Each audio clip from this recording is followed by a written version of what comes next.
নিয়ে পড়লেন। সরে আসেন, আমার দিকে সরে আসেন, উঠে উঠে সরে আসেন, প্লিজ সরে আসেন, প্লিজ কাম হার। আর একবার সালাম দিচ্ছি, আসসালামু আলাইকুম। মাশাআল্লাহ। এই পূর্ব বেড়াবেড়িয়ায় আমি নতুন এসেছি, যে সমস্ত যুবক ভাইরা এদিকে ওদিকে ঘুরছেন, আমি সকলকে এই মজলিসে এসে বসার জন্য করজোড় নিবেদন করছি এবং সবিনয় আহ্বান করছি।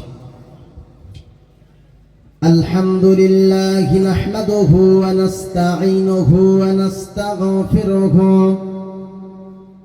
ওয়া নাউযু বিল্লাহি মিন শুরুরি আনফুসিনা ওয়া মিন সাইয়্যাতি আ'মালিনা।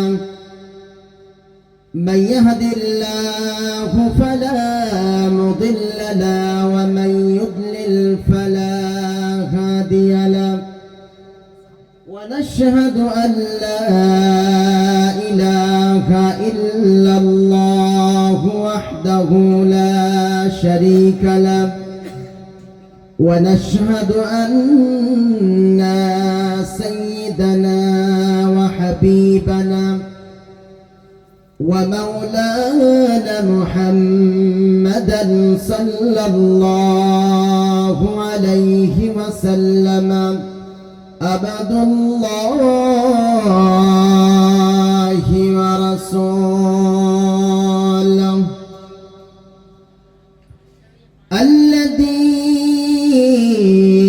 أرسله بالحق بشيرا ونذيرا وداعيا إلى الله بإذنه وسراجا وقمرا منيرا.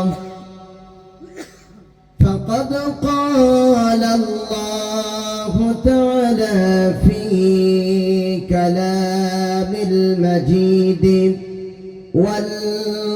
والفرقان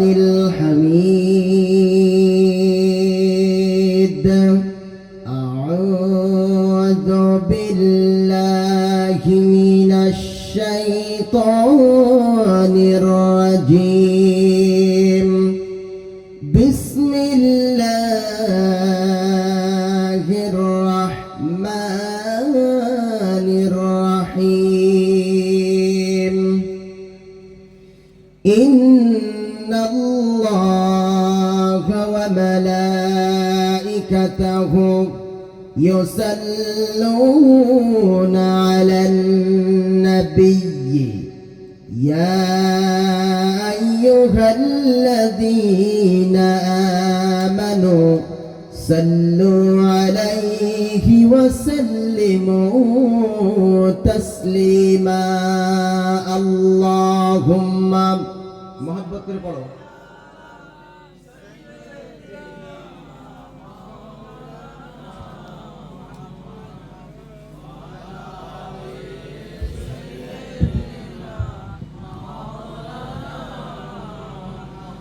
দাও খোদা দাও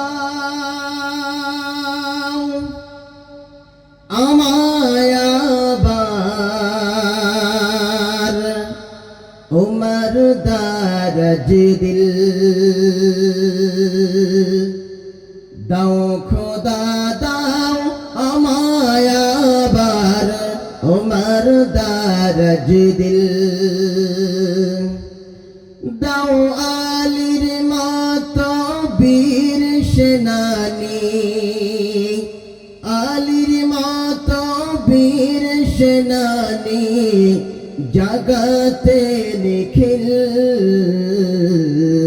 দাও খোদা দাও আমায় আবার উমর দারজ দিল।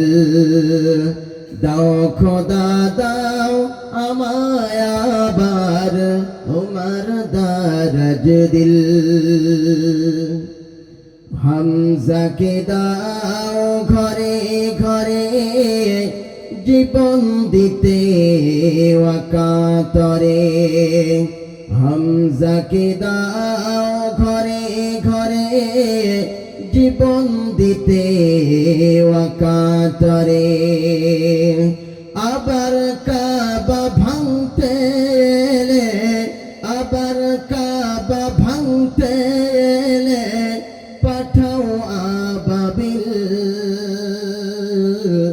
দাও খোদা দাও আমায় আবার উমর দারজ দিল।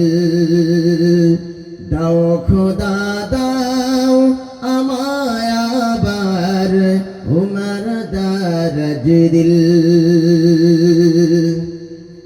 সচ্চা ঈমান দিয়ে পাঠাও শত সাহাবা,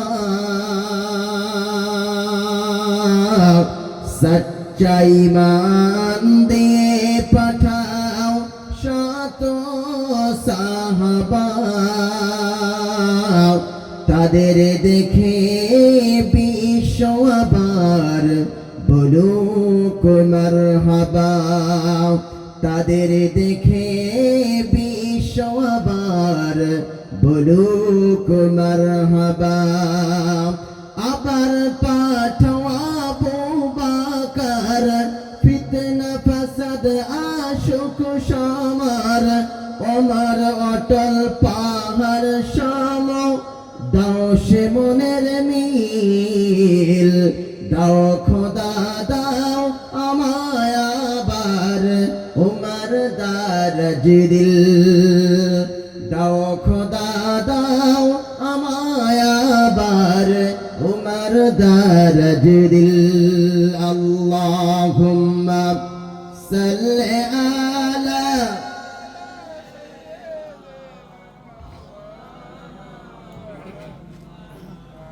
وعلى آل سيدنا مولانا محمد। সবখানি প্রশংসা নিমিত্ত হোক সেই মহান আল্লাহ রাব্বুল ইজ্জাত ওয়াল জালালের প্রতি, যার আছে ইনফিনিট পাওয়ার, সুপারলেটিভ পাওয়ার, সুপ্রিম পাওয়ার, যিনি সীমাহীন শক্তির মালিক, অপ্রতিদ্বন্দ্বী রাজাধিরাজ, যার বিনা অনুমতিতে সূর্য ওঠে না, ডোবে না, যার বিনা পারমিশনে মৃত জীবিত হয় না, মৃত্যুবরণ করে না, যার বিনা অনুমতিতে রাত দিনের মধ্যে প্রবেশ করে না, দিন রাতের মধ্যে প্রবেশ করে না, সেই মহান শক্তিধর, মহান ইজ্জতওয়ালা, মহান বরকতওয়ালা, মহান সত্তার প্রশংসা করি। আর সবাই সমবেত কণ্ঠে উচ্চ আওয়াজে বলিষ্ঠ স্বরে চিৎকার দিয়ে বলি আলহামদুলিল্লাহ। আর একবার জোরে হয় না যুবক ভাই? আলহামদুলিল্লাহ, মাশাআল্লাহ মাশাআল্লাহ। আজকে কি তোমরা টান শুনবে না কোরআন শুনবে? আমি জিজ্ঞাসা করতে চাইছি, তোমরা কি টান শুনবে না কোরআন শুনবে? কোরআন, ওই কে কে কোরআন শুনবে হাত তুলে একটু দেখাও তো দেখি। মাশাআল্লাহ মাশাআল্লাহ। তবে কোরআন যখন তুমি শুনতে চেয়েছো, তা কোরআন তো আর টান ছাড়া হয় না, হয় কি? আলহামদুলিল্লাহি রাব্বিল আলামিন আর রহমানির রহিম মালিকি ইয়াউমিদ্দিন ইয়্যাকা না'বুদু ওয়া ইয়্যাকা নাস্তাঈন ইহদিনাস সিরাতাল মুস্তাকিম صراط الذين أنعمت عليهم غير المغضوب عليهم ولا الضالين।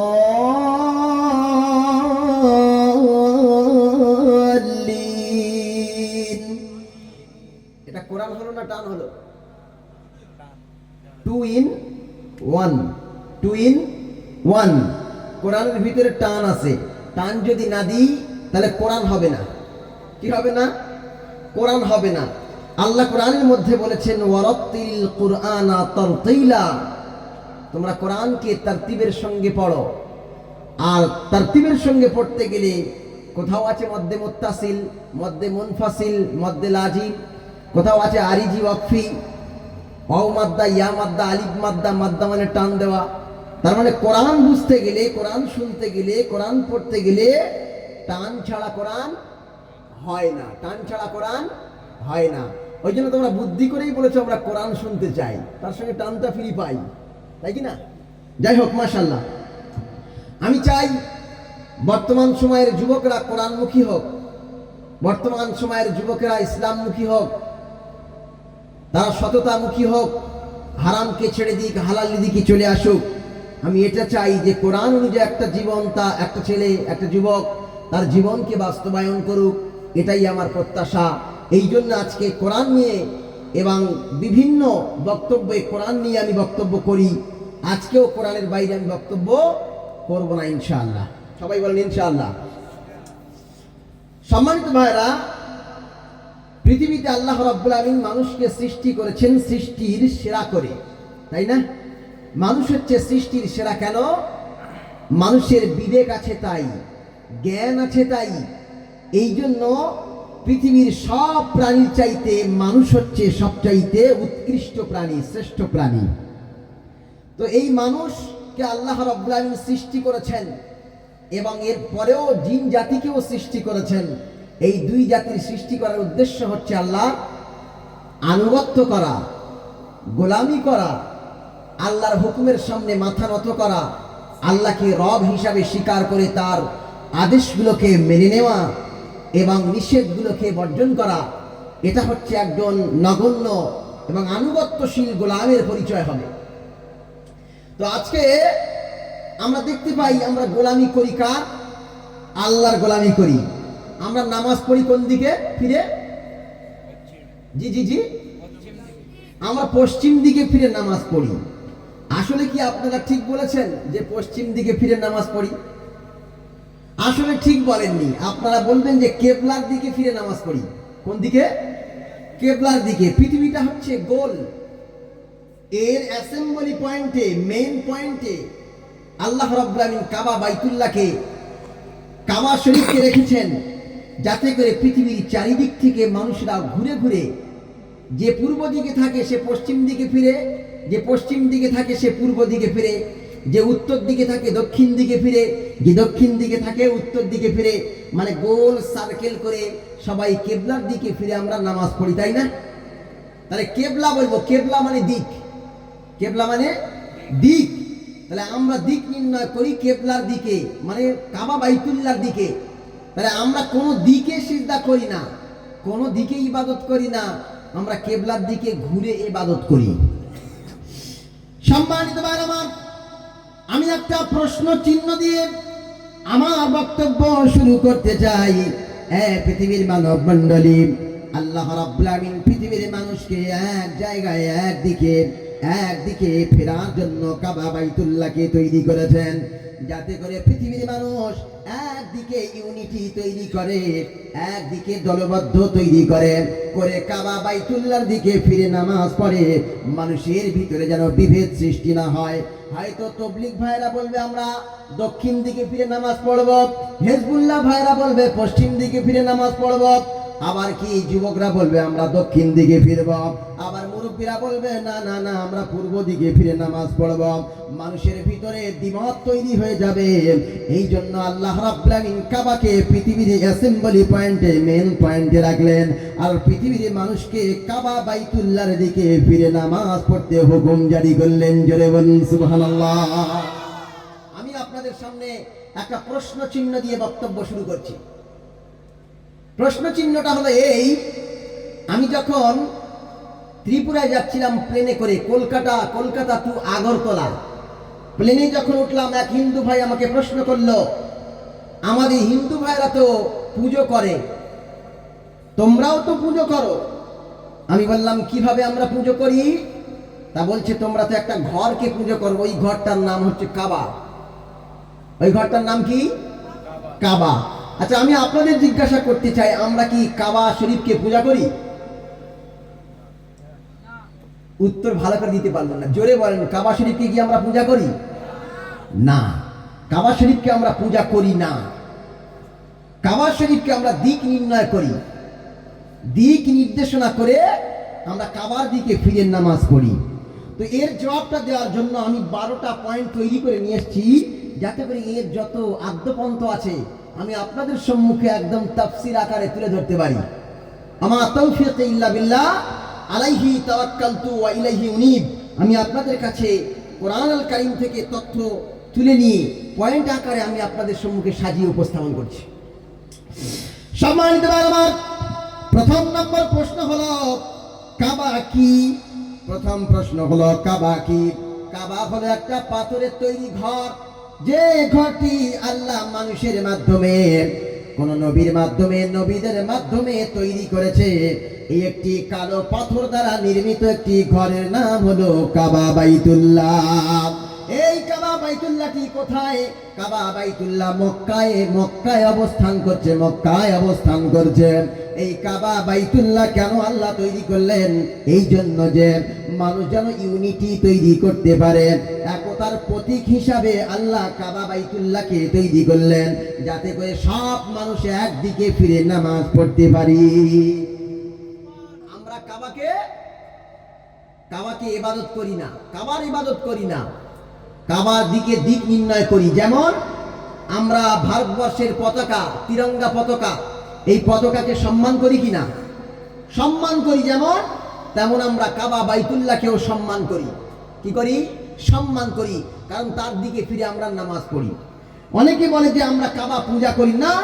আমরা কাবার পূজা করি না, কাবার মালিকের পূজা করি। কার পূজা করি? কাবার মালিকের পূজা করি। আল্লাহ বলছেন, আমি ছাড়া আর কারো ইবাদত করা বৈধ নয়। আমি ছাড়া কারো ইবাদত করতে পারবে না, কোনো মাজারে গিয়ে মাথা নত করতে পারবে না, কোনো পীরের সামনে মাথা নত করতে পারবে না, কোনো আলিমের সামনে মাথা নত করতে পারবে না, কোনো ব্যক্তির সামনে সিজদা দিতে পারবে না। শুধুমাত্র কেবলমাত্র অনলি ওয়ান, আমি আল্লাহ রাব্বুল আমিন আমার সামনে মস্তককে অবনত করতে হবে। জোরে বলুন সুবহানাল্লাহ। তার ইবাদত কাবার জন্য নয়, কার জন্য হবে? কাবার মালিকের জন্য।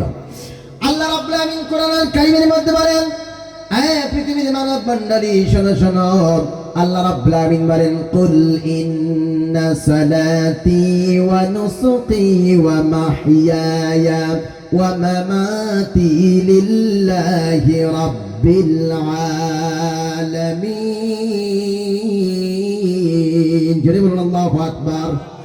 আল্লাহ রাব্বুল আমিন বলেন, কুল হে নবী বলুন, ইন্না সালাতি নিশ্চয়ই আমার নামাজ, ওয়া নুসুকি আমার কুরবানি, ওয়া মাহইয়ায়া আমার জীবিত থাকা, ওয়া মামাতি আমার মৃত্যুবরণ করা, লিল্লাহি রাব্বিল আলামিন যিনি বিশ্ব চরাচরের মহান প্রতিপালক, ওই আল্লাহর জন্য নিবেদিত। জোরে বলুন সুবহানাল্লাহ।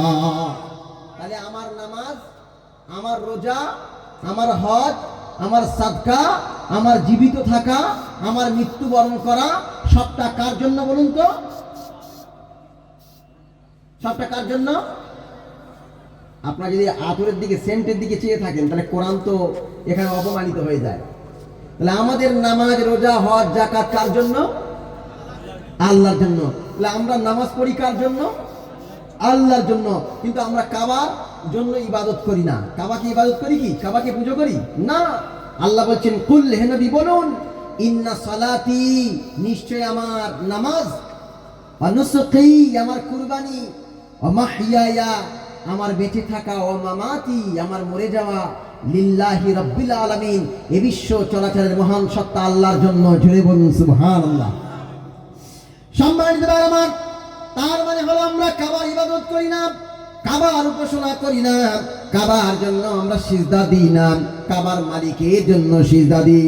আল্লাহ রাব্বুল আমিন কোরআনুল কারীমের মধ্যে বলেছেন, সেটা আমরা দিনে কমপক্ষে 17 দোকানে 17 রাকাত ফরজ নামাজ।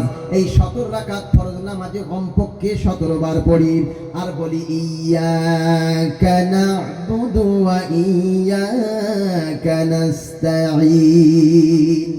ইয়্যাকা না'বুদু, ও আল্লাহ তোমারই ইবাদত করি, ওয়া ইয়্যাকা নাস্তাঈন এবং তোমারই কাছে সাহায্য প্রার্থনা করি। আমরা সূরা ফাতিহার মধ্যে পড়ি না, ইয়্যাকা না'বুদু তোমারই ইবাদত করি, ওয়া ইয়্যাকা নাস্তাঈন এবং তোমারই কাছে সাহায্য প্রার্থনা করি। এখানে আল্লাহ ইয়াকা শব্দ ব্যবহার করেছে এই জন্য, যেমন আমি বলতে পারি যে আমি তোমায় ভালোবাসি, আমি তোমাকেও ভালোবাসি, তোমাকেও ভালোবাসি। অনেকে বলি না আমি তোকে ভালোবাসি, ওকে ভালোবাসি, ওকে ভালোবাসি, সবাইকে ভালোবাসি। কিন্তু আমি যদি আবু সাইদ ভাইকে বলি আমি তোমাকেই ভালোবাসি, তাহলে কি হবে বলুন তো? শুধুমাত্র আবু সাইদ ভাইকে আমি ভালোবাসি, এছাড়া আর কাউকে বাসি না। আল্লাহ বলছেন ইয়াকা না'বুদু, আমি ইমরান আনোয়ার শুধু নয়, পৃথিবীর সব মুসলমান যারা নামাজ পড়ে তারা বলে ইয়াকা না'বুদু, ও আল্লাহ তোমারই ইবাদত করি, ওয়া ইয়াকা নাস্তাঈন, এবং তোমারই কাছে সাহায্য প্রার্থনা করি। তুমি ছাড়া আর দ্বিতীয় কোনো রাস্তা নাই, দ্বিতীয় কোনো সত্তা নাই, দ্বিতীয় কোনো ব্যক্তি নাই, শুধুমাত্র কেবলমাত্র তোমারই ইবাদত করি। জুড়ে বলুন সুবহানাল্লাহ। তার মানে হলো যে সমস্ত হিন্দু ভাইরা, অমুসলিম ভাইরা প্রশ্ন করে তোমরা একটা কালো পাথরের ঘরকে পূজা করো, অথচ আমরা ঘরকে পূজা করি না, ঘরের মালিককে পূজা করি। কারণ ঘরকে পূজা করলে তো শিরিক হয়ে যাবে, ঘরের মালিকের ইবাদত করলে শিরিক হবে না, তার নাম হবে ঈমানি কাজ। জোরে বলুন সুবহানাল্লাহ। তাহলে আমরা কি কাবাকে কিবলা মনে করি, কাবাকে দিক হিসাবে আমরা গ্রহণ করেছি, এই জন্য আমরা কাবার দিকে ফিরে নামাজ পড়ি। এখন বলছে কাবাকে যদি আমরা ইবাদত করি তাহলে আমরা কাফের হয়ে যাব। কি হয়ে যাব? আর কাবার মালিকের ইবাদত করলে আমরা মুমিন থেকে যাব। সম্মানিত ভাইরা, কাবা কেন আল্লাহ তৈরি করেছে? বুখারী শরীফের 399 নম্বর হাদিসের মধ্যে রাসূল বলেছে ইন্নামা জুইলাল বাইতু, কিসের জন্য? কিবলাতান, আমি এই ঘরকে বানিয়েছি কিবলা বানানোর জন্য। জোরে বলুন সুবহানাল্লাহ। কিসের জন্য? কিবলা বানানোর জন্য, যাতে করে পৃথিবীর মানুষ এদিকে ফিরে নামাজ পড়তে পারে। সুতরাং এই কেবলাকে যদি আমরা ইবাদত করি তাহলে তো কেবলা দুবার ধ্বংস হয়ে গিয়েছিল। কবার? দুবার শেষ হয়ে গিয়েছিল। এক নূহ আলাইহিস সালামের প্লাবন যখন হয়েছিল, কাবার তখন অস্তিত্ব খুঁজে পাওয়া যাচ্ছিল না। আচ্ছা, আমরা যাকে ইবাদত করব, যে ঘরকে, ওই ঘর নষ্ট হতে পারে, ধ্বংস হতে পারে, শেষ হতে পারে। তার মানে বুঝতে হবে যে আমরা আল্লাহর ইবাদত করি, ঘরের ইবাদত করি না। তাই যদি হয় এই কাবা বাইতুল্লাহ আগে কিবলা ছিল না, আগে ছিল বাইতুল মুকাদ্দিস কিবলা ছিল। আল্লাহর নবী মুহাম্মদুর রাসূলুল্লাহ সাল্লাল্লাহু আলাইহি ওয়াসাল্লাম হয় জোহরের নামাজে অথবা আসরের নামাজে নামাজ পড়ছেন। নামাজ পড়তে পড়তে মনে মনে চিন্তা করলেন, যদি এই বাইতুল মুকাদ্দাস কিবলা না হয়ে কাবা বাইতুল্লাহ কিবলা হতো তাহলে খুব ভালো লাগতো, খুব ভালো লাগতো। আল্লাহ রাব্বুল আলামিন আমার নবী মুহাম্মদ সাল্লাল্লাহু আলাইহি ওয়াসাল্লামের মনের ইচ্ছাটা শুনতে পেয়েছেন, বুঝতে পেরেছেন। সঙ্গে সঙ্গে আল্লাহ রাব্বুল আলামিন আকাশ থেকে জেনুইন অথেন্টিক স্পেশাল মেসেঞ্জার জিবরিল আলাইহিস সালামকে পাঠিয়ে দিয়ে বলছেন ফাওয়াল্লি ওয়াজহাকা শাতরাল মাসজিদিল হারাম। ও নবী, তোমার 2 রাকাত নামাজ তো পড়া হয়ে গেছে, ওই 2 রাকাত নামাজ পড়া হয়ে গেছে, তুমি নামাজের ভিতরে আছো। সঙ্গে সঙ্গে জিবরিল আলাইহিস সালাম এসে বলছে নবী এইবারে মুখ ঘোরাও কাবার দিকে। বাইতুল মুকাদ্দাস ফিলিস্তিন নাম শুনেছেন? ফিলিস্তিনের নাম? ওই ফিলিস্তিনে যে মসজিদটি আছে, ওই মসজিদটির নাম হচ্ছে বাইতুল মুকাদ্দিস। মুসলমানদের দ্বিতীয় কেবলা, বা ওটা প্রথম কেবলা ছিল। তো এই ঘরের দিকে মুহাম্মদ সাল্লাল্লাহু আলাইহি ওয়াসাল্লাম ফিরে নামাজ পড়ছিলেন, সঙ্গে সঙ্গে আল্লাহ কাবার দিকে ঘুরিয়ে দিলেন। এখন আমরা যদি কাবার ইবাদত করি তাহলে কাবা পরিবর্তন হবে কেন? আমরা কাবার পূজা করি না। আল্লাহ রাব্বুল আলামিন বলেন, আমার নবী যখন নামাজের ভিতরে দাঁড়িয়েছিলেন, নামাজের ভিতরে সাথে সাথে যখন জিবরিল আলাইহিস সালাম এসে বললেন ফাওয়াল্লি ওয়াজহাকা শাতরাল মাসজিদিল হারাম, ও নবী তুমি নামাজের ভিতরে আছো, তা কি হয়েছে? সাথে সাথে তুমি কাবা বাইতুল্লাহর দিকে মুখটা ঘুরিয়ে নাও। জোরে বলুন সুবহানাল্লাহ। কাবা বাইতুল্লাহর দিকে মুখটা ঘুরিয়ে নিয়েছিলেন। তিন নম্বর পয়েন্ট, যে কাবা নিজেই মানুষকে আল্লাহর দিকে ডাকে। কাবা নিজে মানুষকে আল্লাহর দিকে ডাকে। এখন আমরা যদি বলি যে আমরা কাবার ইবাদত করি, হিন্দু ভাইরা বলেন, অমুসলিম ভাইরা বলেন, মুসলমানরা কাবা একটা ঘরকে পূজা করে। আমরা বলি না, ঘরকে পূজা করি না। ঘরকে যদি আমরা পূজা করতাম তাহলে কাবা নিজে পৃথিবীর মানুষকে আল্লাহর ইবাদত করার জন্য নিজের কাছে ডাকে। জোরে বলুন সুবহানাল্লাহ।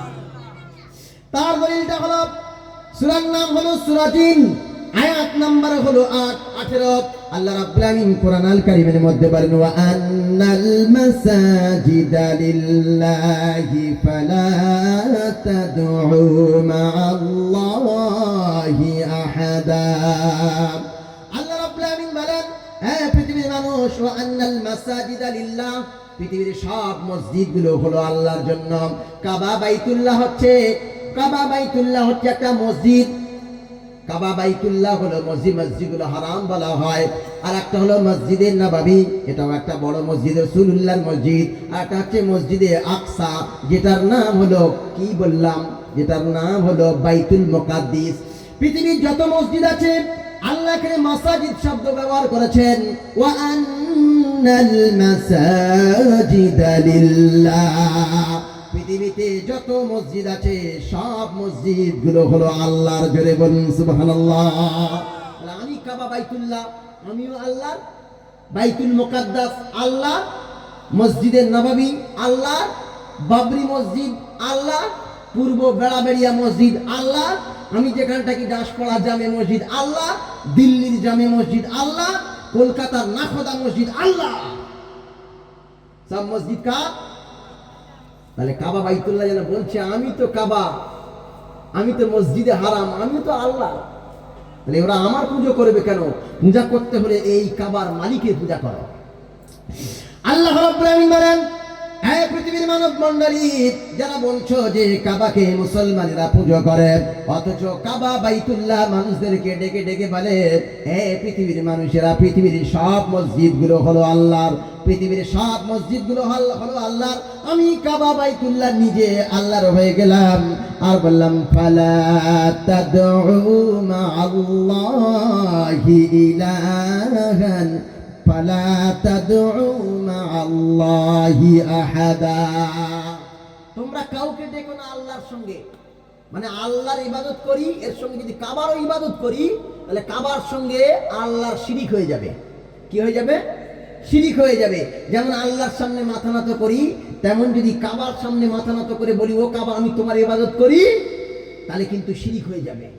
তাহলে কাবার ইবাদত আমরা করি না, কাবার মালিকের ইবাদত করি। 3 নম্বর। 4 নম্বর পয়েন্ট হচ্ছে, অনেকে বলে তোমাদের মুসলমানরা হাজরে আসওয়াদকে চুমো খায়। একটা কালো পাথর, কৃষ্ণ প্রস্তর কালো পাথরের পুজো করে। আমরা যেমন শিবলিঙ্গের পুজো করি কালো পাথর, শিবলিঙ্গ, আমরা শিবলিঙ্গের পুজো করি, শিবের মতো বর হবে তাই। কিন্তু তোমরা তো হাজরে আসওয়াদ কালো পাথরের পুজো করো, অথচ আমরা কালো পাথরের পূজা করি না। কি করি না?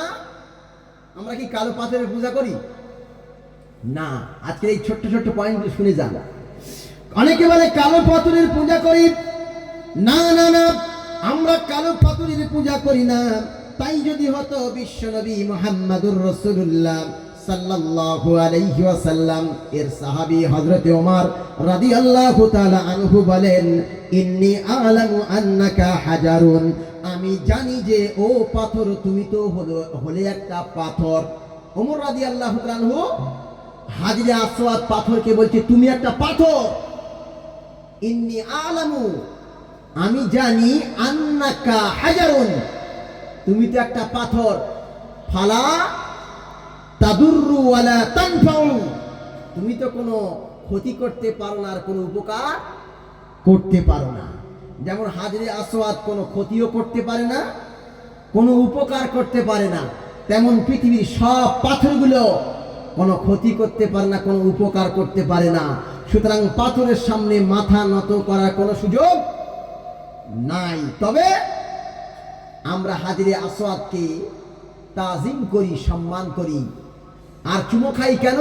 চুমো খাই এই জন্য, মুহাম্মাদুর রাসূলুল্লাহ সাল্লাল্লাহু আলাইহি ওয়াসাল্লাম তার সোনার জবান দিয়ে ওই পাথরের গায়ে চুমো খেয়েছে বলেই আমরা ওই পাথরকে চুমো খাই, যদি বলি সুবহানাল্লাহ। হযরত ওমর রাদিয়াল্লাহু তাআলা বলেন, আমি পাথর সম্পর্কে জানি, পাথর হলো একটা পাথর, ও কোনো উপকার করতে পারে না আর না কোনো ক্ষতি করতে পারে। আমি পাথরকে কোনোদিন চুমা খেতাম না, কোনোদিন চুমা খেতাম না। যদি ওই পাথরে রসুল না চুমা খেত, রসুলের অনুসরণ করার জন্য, রসুলের সুন্নাত আর পদ্ধতি আর মেথডোলজি অনুসরণ করার জন্য আমি ওমর রাদিয়াল্লাহু তাআলা আনহু ওই পাথরের গায়ে ঠোঁট দিয়ে চুমা খেয়েছি, জোরে বলুন সুবহানাল্লাহ। আমরা কাবারও ইবাদত করি না আর হাজরে আসওয়াদেরও পূজা করি না, সে কথা আমি আপনাদেরকে বললাম। তবে শোনেন, এটা হচ্ছে বুখারী শরীফের 1591 নম্বর হাদিসের মধ্যে উল্লেখ আছে যে হযরত ওমর রাদিয়াল্লাহু তাআলা আনহু বলছেন যে রাসূল যদি চুমা না খেতেন আমি খেতাম না, কারণ ওটা হলো একটা পাথর, ও কোনো উপকারও করতে পারে না, কোনো ক্ষতিও করতে পারে না। সম্মানিত ভাইরা আমার, তাই যদি হতো তাহলে সাহাবায়ে কেরাম হযরত ওমর রাদিয়াল্লাহু তাআলা আনহু সহ সাহাবায়ে কেরামরা বলতেন না যে পাথরে কোনো উপকার করতে পারে না, ক্ষতিও করতে পারে না। তার মানে হলো পাথরের পূজা করি না, পাথরের মালিকের পূজা করি, জোরে বলুন সুবহানাল্লাহ। আচ্ছা, আমি আপনাদের কাছে একটা প্রশ্ন করি, যদি কাবা বাইতুল্লাহ ভেঙে যায় বা শেষ হয়ে যায়, নষ্ট হয়ে যায়, তারপরে কি ইসলাম শেষ হয়ে যাবে?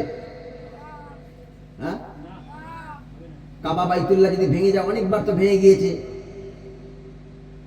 অনেকবার ভেঙে গিয়েছে, পুনরায় সংস্কার করা হয়েছে অনেকবার। তাহলে কাবা বাইতুল্লাহকে যদি আমরা পূজাই করতাম, তাহলে ভেঙে যাওয়ার পরে কি নামাজ বন্ধ হয়ে যেত? হ্যাঁ, যখন কাবা বাইতুল্লাহর কোনো অস্তিত্ব ছিল না, সেই সময় কি নামাজ হতো না? প্লাবনের কারণে কাবা কিছু খুঁজে পাওয়া যাচ্ছিল না, তাহলে কি নামাজ হতো না, নামাজ পড়া হতো না? এর প্রত্যেকটা যুক্তি আমি নিয়ে এসেছি, দিয়ে দেবো। সম্মানিত বাবা, কাবা শরীফ যদি ধ্বংস হয়ে যেত, কাবা যদি নষ্ট হয়ে যেত, তাহলে কি ইসলাম শেষ হয়ে যেত নাকি? না না না, এই কাবা ইসলাম শেষ হতো না। আমরা কাবাকে তো পূজা করি না, কাবার মালিকের পূজা করি। আল্লাহ রাব্বুল আলামিন সূরা কুরাইশ 30 নম্বর পারা, সূরার নাম হলো কুরাইশ। কুরাইশের মধ্যে বলছেন, ফালইয়াবুদু রাব্ব হাযাল বাইত আল্লাযী আত'আমাহুম মিন জু' ওয়া আমানাহুম মিন খাউফ। আল্লাহ রাব্বুল আলামিন বলেন, এই কাবা বাইতুল্লাহ মেন ফ্যাক্টর নয়, কাবার মালিক হলো মেন ফ্যাক্টর। কাবার মালিক হচ্ছে মেন সত্তা, কাবার মালিক হচ্ছে মহান মালিক, কাবা কোনো ফ্যাক্টর নয়। আল্লাহ পাক বলছেন, ফালইয়াবুদু রাব্ব হাযাল বাইত, এই কাবা ঘরের মালিকের ইবাদত কর। কাবা ঘরের মালিকের নাম কি, জোরে বলেন? কাবা ঘরের মালিকের নাম কি? এই একজন বললেন, আর জোরে কেউ বলতে পারলেন না? আর একবার আমি শুনতে চাই, কাবা ঘরের মালিকের নাম কি? আল্লাহ। তাহলে ফালইয়াবুদু রাব্ব হাযাল বাইত, এই কাবা ঘরের মালিকের ইবাদত কর। যদি কাবা ঘরের মালিকের ইবাদত করিস, তাহলে দুটো আমি ফ্যাসিলিটি দেব। কটা? দুটো। একটা হলো ক্ষুধার সময় খাদ্য দেব, আর একটা ভয়ের সময় নিরাপত্তা দেব। কি দেব? ফালইয়াবুদু রাব্ব হাযাল বাইত, এই কাবা ঘরের মালিকের ইবাদত কর, তাহলে দুটো ফ্যাসিলিটি পাবি, অফার পাবি। এক নম্বর, যখন তোর ক্ষুধা লাগবে, ক্ষুধার সময় আমি কুদরত দিয়ে তোরে খাওয়াবো। আর যখন তুই ভয় পাবি, ওই ভয়ের সময় আমি আল্লাহ তোরে নিরাপত্তা দেব, জোরে বলুন সুবহানাল্লাহ। এই কাবা ঘরের মালিক, তার নাম হলো আল্লাহ। এই আল্লাহর ইবাদত করেছে সকল নবীরা, আদম আলাইহিস সালাম থেকে নিয়ে, শীস আলাইহিস সালাম থেকে নিয়ে, ইব্রাহিম আলাইহিস সালাম থেকে নিয়ে, ইসমাঈল আলাইহিস সালাম থেকে নিয়ে, সালেহ আলাইহিস সালাম, লূত আলাইহিস সালাম, হুদ আলাইহিস সালাম, মুসা আলাইহিস সালাম, ঈসা আলাইহিস সালাম, ইউনূস আলাইহিস সালাম, এছাড়া নূহ আলাইহিস সালাম থেকে নিয়ে আমাদের নবী মুহাম্মদুর রাসূলুল্লাহ সাল্লাল্লাহু আলাইহি ওয়াসাল্লাম পর্যন্ত যত নবী রাসূল এসেছে প্রত্যেকেই আল্লাহর ইবাদত করেছে আর মানুষকে বলেছে আনিয়াবুদুল্লাহা ওয়াজতানিবুত তাগুত, আল্লাহর ইবাদত করো। তাহলে মুসা আলাইহিস সালাম কার ইবাদত করেছে? আল্লাহ। নূহ আলাইহিস সালাম কার ইবাদত করেছে? আল্লাহ। ইব্রাহিম আলাইহিস সালাম কার ইবাদত করেছেন? আল্লাহ। ইউনূস আলাইহিস সালাম কার ইবাদত করেছেন? আল্লাহ। তাহলে ইউনূস আলাইহিস সালাম যদি আল্লাহর ইবাদত করেন তাহলে তিনি কি খাদ্য পেয়েছিলেন আর নিরাপত্তা পেয়েছিলেন? দেখি একটু যাচাই করি। ইউনূস আলাইহিস সালাম নিজের পরিবার ছেড়ে, দেশ ছেড়ে, গ্রাম ছেড়ে যখন চলে যাচ্ছিলেন, এক নৌকায় উঠেছিলেন। নৌকা করছিল টলমল। হঠাৎ করে নৌকার মালিক বলল, মাঝি বলল, পাইলট বলল, ড্রাইভার বলল, কে আছো? তার মালিকের অমান্য করে চলে যাচ্ছ, সে নৌকা থেকে নেমে পড়ো। হঠাৎ করে নবী ইউনূস আলাইহিস সালাম নদীতে, সমুদ্রে ঝাঁপ দিলেন। ঝাঁপ দেওয়ার সাথে সাথে বড় মাছ এসে তারে গিলে নিল। হযরতে ইউনূস আলাইহিস সালাম যে বিপদের মধ্যে ছিলেন, পৃথিবীর কোনো নবী এত বড় বিপদে ছিলেন না। মুসা আলাইহিস সালাম সমুদ্র আল্লাহ রাস্তা তৈরি করে দিয়েছে, তারপরে গিয়েছেন। ইব্রাহিম আলাইহিস সালাম তো আগুনে ফেলা হয়েছে, পারলে অনেকে পানি দিয়ে আগুন নিভিয়ে দিতে পারত। নবী আইয়ুব আলাইহিস সালাম তো কুষ্ঠ ঘা হয়েছিল, আল্লাহ চাইলে সারিয়ে দিতে পারতেন, বা ডাক্তার দেখালে আল্লাহর মাধ্যমে সেরে যেত। কিন্তু নবী ইউনূস আলাইহিস সালাম মাছের পেটের ভিতরে, কার ভিতরে? মাছের পেটের ভিতরে যখন চলে গেল, চলে যাওয়ার পরে একটা সাধারণ কমন প্রশ্ন হলো, মাছ যখন পানির নিচে চড়বে তখন মাছের পেটের ভিতরে কি অক্সিজেন থাকবে নাকি? হয়তো 1 ঘন্টা থাকলো, 2 ঘন্টা থাকলো, 40 দিন তো একটা মাছের পেটের ভিতরে অক্সিজেন থাকতে পারে না। আল্লাহ রাব্বুল আলামিন বলেন, আমার নবী ইউনূস আলাইহিস সালাম মাছের পেটের ভিতরে যখন ছিল, তখনও আমি আল্লাহ আমার ইবাদত করেছে। ফালইয়াবুদু রাব্বা হাযাল বাইত, এই কাবাঘরের মালিকের ইবাদত কর। ইবাদত করলে দুটো জিনিস পাবি, একটা হচ্ছে ক্ষুধার সময় তোরে খেতে দেব, আর ভয়ের সময় নিরাপত্তা দান করব। ইউনূস আলাইহিস সালাম যখন মাছের পেটের ভিতরে, তখন আল্লাহ রাব্বুল আলামিন কি তারে অক্সিজেন না দিয়ে মেরে দিয়েছিলেন নাকি?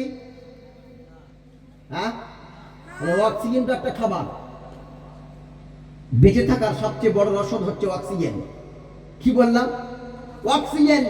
এই অক্সিজেন যদি আমার না থাকে, বা আবু সাইদের না থাকে, ইমতিয়াজের যদি না থাকে, তাহলে কি আমরা 1.5 মিনিট পরে আর বাঁচতে পারবো? 1.5 মিনিট, হয়তো অনেকে দম বেশি 1 মিনিট থাকতে পারবে, 1.5 থেকে 2 মিনিট, তারপরে কি সে বাঁচতে পারবে? তাহলে নবী ইউনূস আলাইহিস সালাম আল্লাহর ইবাদতকারী যখন মাছের পেটের ভিতরে গেল, আল্লাহ তারে অক্সিজেন দান করলেন, মানে খাদ্য দিয়ে বাঁচিয়ে রাখলেন। জোরে বলুন সুবহানাল্লাহ। 2 নম্বর পয়েন্ট হলো, একটা মানুষ 7 দিন, 8 দিন, 9 দিন, 10 দিন, 15 দিন থাকতে পারে না খেয়ে। ক্ষুধার জ্বালায় না তো যদি 15 দিন না খায় মারা যেতে পারে। বিজ্ঞান বলছে মারা যেতে পারে, কিন্তু নবী ইউনূস আলাইহিস সালাম 40 দিন মাছের পেটের ভিতরে, সেখানে কোনো বাজার নাই, ঘাট নাই, হোটেল নাই, সেখানে খাবার খাদ্যের কোনো ব্যবস্থা নাই, সেখানে কোনো মানুষের সঙ্গে যোগাযোগ করার কোনো মাধ্যম ছিল না। আল্লাহ রাব্বুল আমিন বলেন, আমার নবী ইউনূস আলাইহিস সালাম আমার ইবাদত করার কারণে আমি যে ওয়াদা করেছিলাম তারে খাওয়াবো, ক্ষুধার সময় খাওয়াবো, আমি আপন কুদরতে, আপন রহমতে তারে খাদ্য দিয়ে বাঁচিয়ে রেখেছিলাম। 2 নম্বর কথা হলো, তাকে নিরাপত্তা দেব, তাই না? তাকে নিরাপত্তা দেব। যদি আমার ইবাদত করে আমি তার নিরাপত্তা দেব। কিভাবে? একটা শোল মাছ যখন পুঁটি মাছকে গিলে খায়, 1 দিন পরে পুঁটি মাছটা হজম হয়ে যায়। একটা বোয়াল মাছ যখন অন্য একটা মাছকে গিলে খায়, হজম হয়ে যায়। একটা ভেটকি মাছ যখন অন্য একটা চেলা মাছকে ধরে খায়, পুঁটি মাছ, মৌটি মাছ, মৌরালা মাছকে ধরে খায়, 1 দিন পরে সেটা হজম হয়ে বার হয়ে যায়। কিন্তু নবী ইউনূস আলাইহিস সালামকে 3 মাছ গিলে ফেললো, কিন্তু 40 দিন তার একটা পশমকে হজম করতে পারে নাই। একবার সুবহানাল্লাহ হয় না? আল্লাহ বলেছেন, আমি ক্ষুধার সময় খাদ্য দিই আর ভয়ের সময় নিরাপত্তা দান করি। নবী ইউনূস আলাইহিস সালাম আল্লাহর ইবাদতকারী ছিলেন বলেই আল্লাহ তাকে ওই বিপদের সময় তাকে নিরাপত্তা দান করেছেন। জুড়ে বলবেন না সুবহানাল্লাহ। শুধু তাই নয়, সম্মানিত ভাই আমার, ওই মাছের পেটের ভিতরে ইউনূস আলাইহিস সালাম আল্লাহকে বলে নাই, ওই মাছের পেটের ভিতরে তিনি একটা দোয়া পড়েছিলেন। ওই দোয়াটা হলো লা ইলাহা ইল্লা আনতা সুবহানাকা ইন্নী কুনতু মিনাজ জালিমিন। যখন ইউনূস আলাইহিস সালাম এই দোয়াটা মাছের পেটের ভিতরে বারবার যখন পড়ছিলেন, সেটা পৃথিবীর কোনো মানুষ শুনতে পায় নাই যে সাহায্য করবে, কোনো জলচর প্রাণী শুনতে পায় নাই, মাছেরা শুনতে পায় নাই, কোনো প্রাণী শুনতে পায় নাই, হাঙর কুমির তিমি অন্য কোনো মাছ শুনতে পায় নাই। আল্লাহ বলেন কোনো মানুষ শুনতে পায় নাই, কোনো জলচর প্রাণী শুনতে পায় নাই, আমি আল্লাহ রাব্বুল আমিন আরশে আজিম থেকে তার কথার আওয়াজ শুনতে পেয়েছি। কে শুনতে পেয়েছে? আল্লাহ শুনতে পেয়েছে। আল্লাহ কি অদ্ভুত শুনতে পায়? হ্যাঁ, অনেকে বলে যে আল্লাহ শুনতে পেয়েছে, আল্লাহ কি অদ্ভুত শুনতে পাবে? আমার কথা বুঝতে পারছেন? যদি ব্রেন থাকে, মগজ থাকে, সে অবশ্যই বুঝতে পারবে। আল্লাহ অদ্ভুত থেকে কি করে শুনতে পায়? কেউ যদি প্রশ্ন করে আল্লাহ অদ্ভুত থেকে কি করে দেখতে পায়, কি করে শুনতে পায়, আমি এটা আপনাকে একটা উদাহরণ দেওয়ার জন্য বলবো। আপনার ফোনটা একবার দেন। এই যে ফোনটা এই ফোনের মাধ্যমে মনে করুন আমার ভাই আরবে আছে। আরবে কোথায় আছে? আরবে আছে। আমি এখান থেকে ভিডিও কল করলাম। ভিডিও কল করার পরে তারে দেখতে পেলাম। শুধু দেখতে পেলাম না, তার কথার আওয়াজ আমি শুনতে পেলাম। 1000, 2000, 5000, 10,000 কিলোমিটার দূরের আওয়াজ যদি এই মোবাইল ফোনের মাধ্যমে আমি শুনতে পাই, আর মোবাইলের মাধ্যমে যদি দেখতে পাই, তাহলে যে আল্লাহ মানুষের ব্রেন দিয়েছেন, ওই ব্রেনের মাধ্যমে মোবাইলকে ডেভেলপ করেছেন। ডেভেলপ করার পরে ছোট্ট মোবাইল থেকে অ্যান্ড্রয়েড মোবাইল বানিয়েছে। বানানোর পরে ভিডিও কল আবিষ্কার করে আরব থেকে ইন্ডিয়ায় দেখা যায়, শোনা যায়। এটা যদি মানুষের ব্রেনের মাধ্যমে দেখা যায় আর তৈরি করা যায় আর শোনা যায়, তাহলে আমার আল্লাহ রাব্বুল আমিন আপন কুদরতে, আপন রহমতে আরশে আজিম থেকে পানির নিচে সব দেখতে পায়। কি পায়? যুক্তিমতা আসছে। বিজ্ঞান যত উন্নত হবে তত আধুনিক তাফসীর করা সহজ হবে, মডার্ন তাফসীর করা সহজ হবে। ইউনূস আলাইহিস সালামের কথা কেউ শুনতে পায় নাই, আল্লাহ আরশে আজিম থেকে শুনতে পেয়েছে।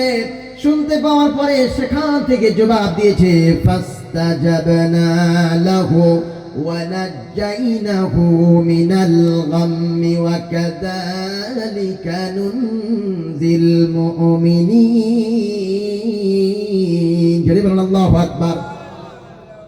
ফাস্তাজাবনা লাহু, ইস্তাজাবা ইয়াস্তাজিবু মানে কথার জবাব দেওয়া, সাড়া দেওয়া।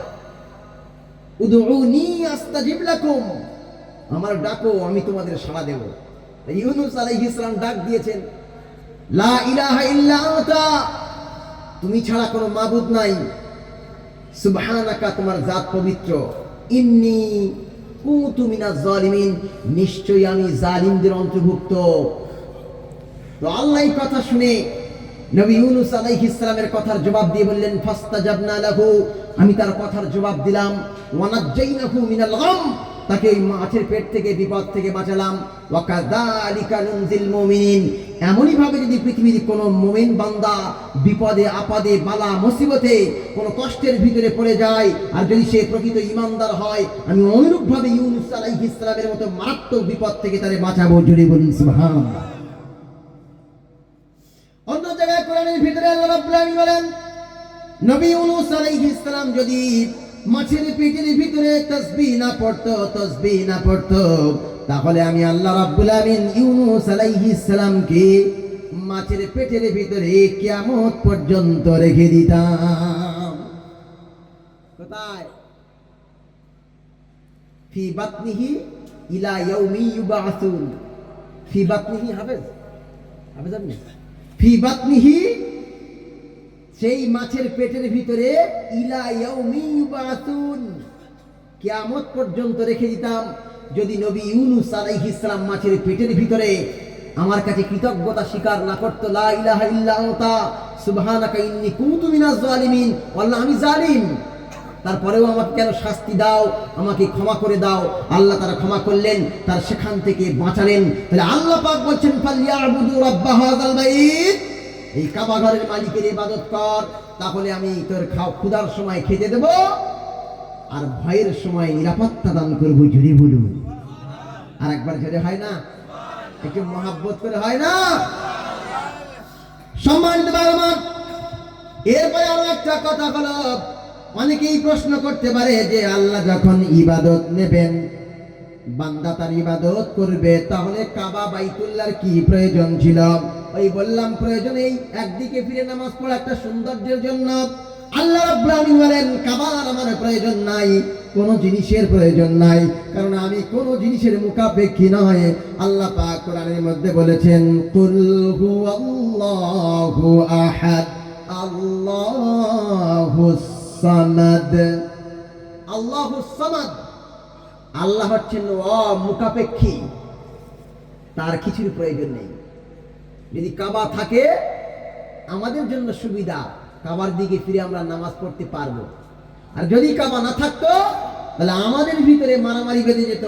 কেউ বলতো পশ্চিম দিকে ফিরে নামাজ পড়, কেউ বললো পূর্ব দিকে, কেউ বললো উত্তর দক্ষিণ বা ঊর্ধ্ব অর্ধ, যা আছে ঈশান অগ্নি নৈঋত বায়ু, 10টা দিক আছে, 10 দিকে যেদিকে হোক ইচ্ছা পড়, তাই না? তাহলে এই ইউনিটির জন্য আল্লাহ রাব্বুল আলামিন আমাদেরকে কাবা বাইতুল্লাহকে দিয়েছেন। জুড়ে বলুন সুবহানাল্লাহ। সম্মানিত ভাই-বোন, আল্লাহ পাক রব্বুল আলামিন আরো বলেন এই কাবা বাইতুল্লাহকে মানুষ বানিয়েছে। মানুষ তার মানে হলো নবীরা বানিয়েছেন, নবী রাসূল। নবী রাসূলদের মধ্যে থেকে ইব্রাহিম আলাইহিস সালামের নামটা আল্লাহ কোরআনের ভিতরে স্পষ্ট করে উল্লেখ করেছেন, ওয়া ইয ইয়ারফাউ ইব্রাহিমাল কওয়াইদা মিনাল বাইত। আল্লাহ পাক বলছেন ওয়া ইয ইয়ারফাউ ইব্রাহিম, ইব্রাহিম আলাইহিস সালাম ফাউন্ডেশন তুলেছেন। আল কওয়াইদা মানে ফাউন্ডেশন, ভিত কি মিনাল বাইত, ওই কাবা বাইতুল্লাহর ফাউন্ডেশন হযরতে ইব্রাহিম আলাইহিস সালাম ছিলেন মিস্ত্রি, মিস্ত্রির কাজ করেছেন। আর হযরতে ইসমাইল আলাইহিস সালাম তার সাহায্য করেছেন। আমাদের ভাষায় আমরা লেবার বলি, কিন্তু এটা আমি বলবো না। তিনি সাহায্য করেছেন বিভিন্নভাবে। ইব্রাহিম আলাইহিস সালাম ঘর গেঁথেছেন আর ইসমাইল আলাইহিস সালাম সাহায্য করেছেন। তাহলে একটা মানুষের তৈরি ঘর সেটা কিভাবে ইবাদতের যোগ্য হতে পারে, উপাসনার যোগ্য হতে পারে, উপাস্য হতে পারে? সুতরাং মানুষের তৈরি মানে সৃষ্টিজীব, আর সৃষ্টি কোনোদিন স্রষ্টা হতে পারে না। খুব কঠিন বক্তব্য হয়ে যাচ্ছে নাকি? হ্যাঁ, আমি একটুখানি। তাহলে সৃষ্টি কোনোদিন স্রষ্টা হতে পারে না। মানুষের তৈরি ঘর কোনোদিন আল্লাহ হতে পারে না বা উপাস্য হতে পারে না, যাকে উপাসনা করা যায়। আল্লাহ পাক বলছেন ওটা মানুষ তৈরি করেছে, ওই জন্য উপাস্য তিনি, যিনি নিজে সৃষ্টি করেন, সৃষ্টি হন না। কাবা মানুষের হাত দিয়ে তৈরি হয়েছে, এই জন্য একে আমরা পূজা করি না। এই কাবার মালিক তৈরি করেছেন, এই জন্য কাবার মালিকের পূজা করি। জোরে বলুন সুবহানাল্লাহ। যারা বলে যে কাবা বাইতুল্লাহ হচ্ছে আমরা পূজা করি, কিন্তু না, আমরা কাবা বাইতুল্লাহকে পূজা করি না। সম্মানিত ভাই-বোন, এরপরে 8 নম্বর পয়েন্টে আল্লাহ রাব্বুল আলামিন বলেন কাবা ধ্বংস হওয়ার ভবিষ্যৎবাণী আছে। যে ব্যক্তি উপাস্য হবে, যাকে ইবাদত করা হবে, সে কোনোদিন ধ্বংস হতে পারে না। কি গো? যাকে আমরা পূজা করব, যার ইবাদত করব, যার উপাসনা করব, যার আরাধনা করব, যার প্রার্থনা করব, সেটা কোনোদিন ধ্বংস হতে পারে না। কেন? ইব্রাহিম আলাইহিস সালাম তখন দোদুল্যমান, ভাবছেন যে কাকে প্রভু বলবো। যখন রাতের আকাশে চাঁদ দেখলেন, তিনি চাঁদকে বললেন এই মনে হয় আমাদের প্রভু। আবার চাঁদ ডুবে গেল। ইব্রাহিম আলাইহিস সালাম মনে মনে করলেন যে ওঠে সে ডুবে, তার মানে এ কোনোদিন আল্লাহ হতে পারে না, উপাস্য হতে পারে না, এর জন্ম আছে, মৃত্যু আছে। সকালবেলা আবার পূর্ব দিকে যখন সূর্য উঠল, সূর্য ওঠার পরে সে মনে করলো এটা হলো বড় স্রষ্টা, এর পূজা করা যাবে মনে হয়। আবার যখন পশ্চিম দিগন্তে ডুবে গেল, তিনি বললেন যে জন্মায় আবার মরে, যে ওঠে আবার ডুবে, সে কোনোদিন উপাস্য হতে পারে না, সে কোনোদিন স্রষ্টা হতে পারে না, সে কোনোদিন আল্লাহ হতে পারে না, তার ইবাদত আমি করতে পারি না। সুতরাং কাবা বাইতুল্লাহ এটা একদিন ধ্বংস হয়ে যাবে। ইউখাররাবুল কাবাতা যুল সুয়াইকাতাইনি, আল্লাহর নবী বলেন, আল্লাহর হাবিব বলেন, আল্লাহর নবী বলেন, হাবশা দেশের একজন চিকন পাওয়ালা কিয়ামতের আগে কাবা বাইতুল্লাহকে ধ্বংস করে দেবে। কি গো, তাহলে কাবা বাইতুল্লাহ তো ধ্বংস হয়ে যাবে কিয়ামতের আগে। কোথায় আছে? এটা বুখারী শরীফের 1591 নম্বর হাদিসে উল্লেখ আছে যে কাবা বাইতুল্লাহ কিয়ামতের আগে ধ্বংস হয়ে যাবে, শেষ হয়ে যাবে। তাহলে কাবা বাইতুল্লাহ যখন শেষ হয়ে যাবে, ধ্বংস হয়ে যাবে, ওই কাবাকে আর পূজা করা যাবে? কারণ সে তো স্রষ্টা হতে পারে না। স্রষ্টা হলে তার মৃত্যু হবে না, লয় হবে না, ক্ষয় হবে না, কিছুই হবে না। ওই স্রষ্টা কোনোদিন ধ্বংস হতে পারে না। সম্মানিত আমার, স্রষ্টা কোনোদিন শেষ হয় না, স্রষ্টা কোনোদিন ধ্বংস হয় না, স্রষ্টা কোনোদিন মারা যায় না, আবার জন্মগ্রহণ করে না। আল্লাহ পাক বলে কিয়ামতের দিনে সব কিছু ধ্বংস হয়ে যাবে, কাবাও শেষ হয়ে যাবে, মক্কা মদিনা শেষ হয়ে যাবে, পৃথিবীর বড় বড় বিল্ডিং বালাখানা শেষ হয়ে যাবে, পাহাড়গুলো শেষ হয়ে যাবে, আসমান জমিন সমান হয়ে যাবে, এ বিশ্ব চরাচর সব ধ্বংস হয়ে যাবে। আল্লাহ পাক বলছেন, কুল্লু মান আলাইহা ফান ওয়া ইয়াবকা ওয়াজহু রাব্বিকা যুল জালালি ওয়াল ইকরাম। কুল্লু মান আলাইহা ফান, সবাই ধ্বংস হয়ে যাবে, সবাই শেষ হয়ে যাবে, সবাই ধ্বংস হয়ে যাবে। কুল্লু মান আলাইহা ফান, সবকিছু লয় হয়ে যাবে, ক্ষয় হয়ে যাবে, শেষ হয়ে যাবে। কি থাকবে বাকি? ওয়ায়াবকা ওয়াজহু রাব্বিকা যুল জালালি ওয়াল ইকরাম, সেই পরাক্রান্তশালী মহান সত্তা আল্লাহ রাব্বুল আলামিনের সত্তা বেঁচে থাকবে। জুড়ে বলুন সুবহানাল্লাহ। তার মানে হলো যার পূজা আমরা করি, মুসলমানরা করি, যার ইবাদত করি, যার উপাসনা করি, সে কোনোদিন শেষ হতে পারে না, ধ্বংস হতে পারে না। সে প্রথমেও ছিল, শেষেও থাকবে। ওয়াল আউয়ালু ওয়াল আখিরু ওয়াজ জাহিরু ওয়াল বাতিন। তাহলে কাবা বাইতুল্লাহকে আমরা পূজা করি না। কত পয়েন্ট দিচ্ছি। এরপরে পয়েন্ট হলো কাবা না থাকলেও নামাজ হয়ে যাবে। কাবার দরকার নাই, কাবার দরকার নাই, কাবার প্রয়োজন নাই। কাবা না থাকলেও আমরা নামাজ পড়লে নামাজ হয়ে যাবে। অনেকে বলতে পারে, হুজুর তাহলে কিবলামুখী হওয়া কি? ইউনিটির জন্য, দিক নির্দেশনার জন্য কিবলামুখী হওয়া তো ফরজ। কিবলামুখী হওয়া ফরজ। তাহলে কাবা যদি নাই থাকে, ও ফরজ আল্লাহ তুলে দেবে। যেমন মনে করুন আপনি সুন্দরবন জঙ্গলে গিয়েছেন। কোথায়? সুন্দরবন জঙ্গলে গিয়েছেন। বিভিন্ন নদী খাঁড়ির ভিতরে থেকে আপনি চলছেন, চলতে চলতে চলতে চলতে হঠাৎ করে এশার সময় হয়ে গেছে। এশা। এইবার ওখানে তো আপনি বুঝতেই পারছেন না যে কোন দিকে ফিরে নামাজ পড়বেন, তাই না? ওখানে তো আপনি বুঝতেই পারছেন না কোন দিকে। নতুন জায়গায় গিয়েছেন, আপনি বুঝতে পারছেন না কোন দিকে ফিরে নামাজ পড়বেন। জাহাজে উঠেছেন, আপনি বুঝতে পারছেন না কোন দিকে কিবলা আছে। আবার আপনি উড়োজাহাজে উঠেছেন, বুঝতেই পারছেন না কোন দিকে কাবা বাইতুল্লাহ আছে। আপনি কোন দিকে ফিরে নামাজ পড়বেন? আল্লাহ পাক তার জন্য তথ্য কোরআনের ভিতরে দিয়েছে। আল্লাহ রাব্বুল আলামিন বলেন, ওয়ালিল্লাহিল মাশরিকু ওয়াল মাগরিব ফাআইনামা তুওয়াল্লু ফাসাম্মা ওয়াজহুল্লাহ। আল্লাহ রাব্বুল আলামিন বলেন, ওয়ালিল্লাহিল মাশরিকু ওয়াল মাগরিব, আল্লাহর জন্য পশ্চিম এবং পূর্ব। আবার অন্য জায়গায় মাশারিক ওয়া মাগারিব, সকল পূর্বের মালিক, সকল পশ্চিমের মালিক। বলে আল্লাহ মাগারিব আর মাশারিক, পূর্ব আবার অনেক কটা কি করে হলো?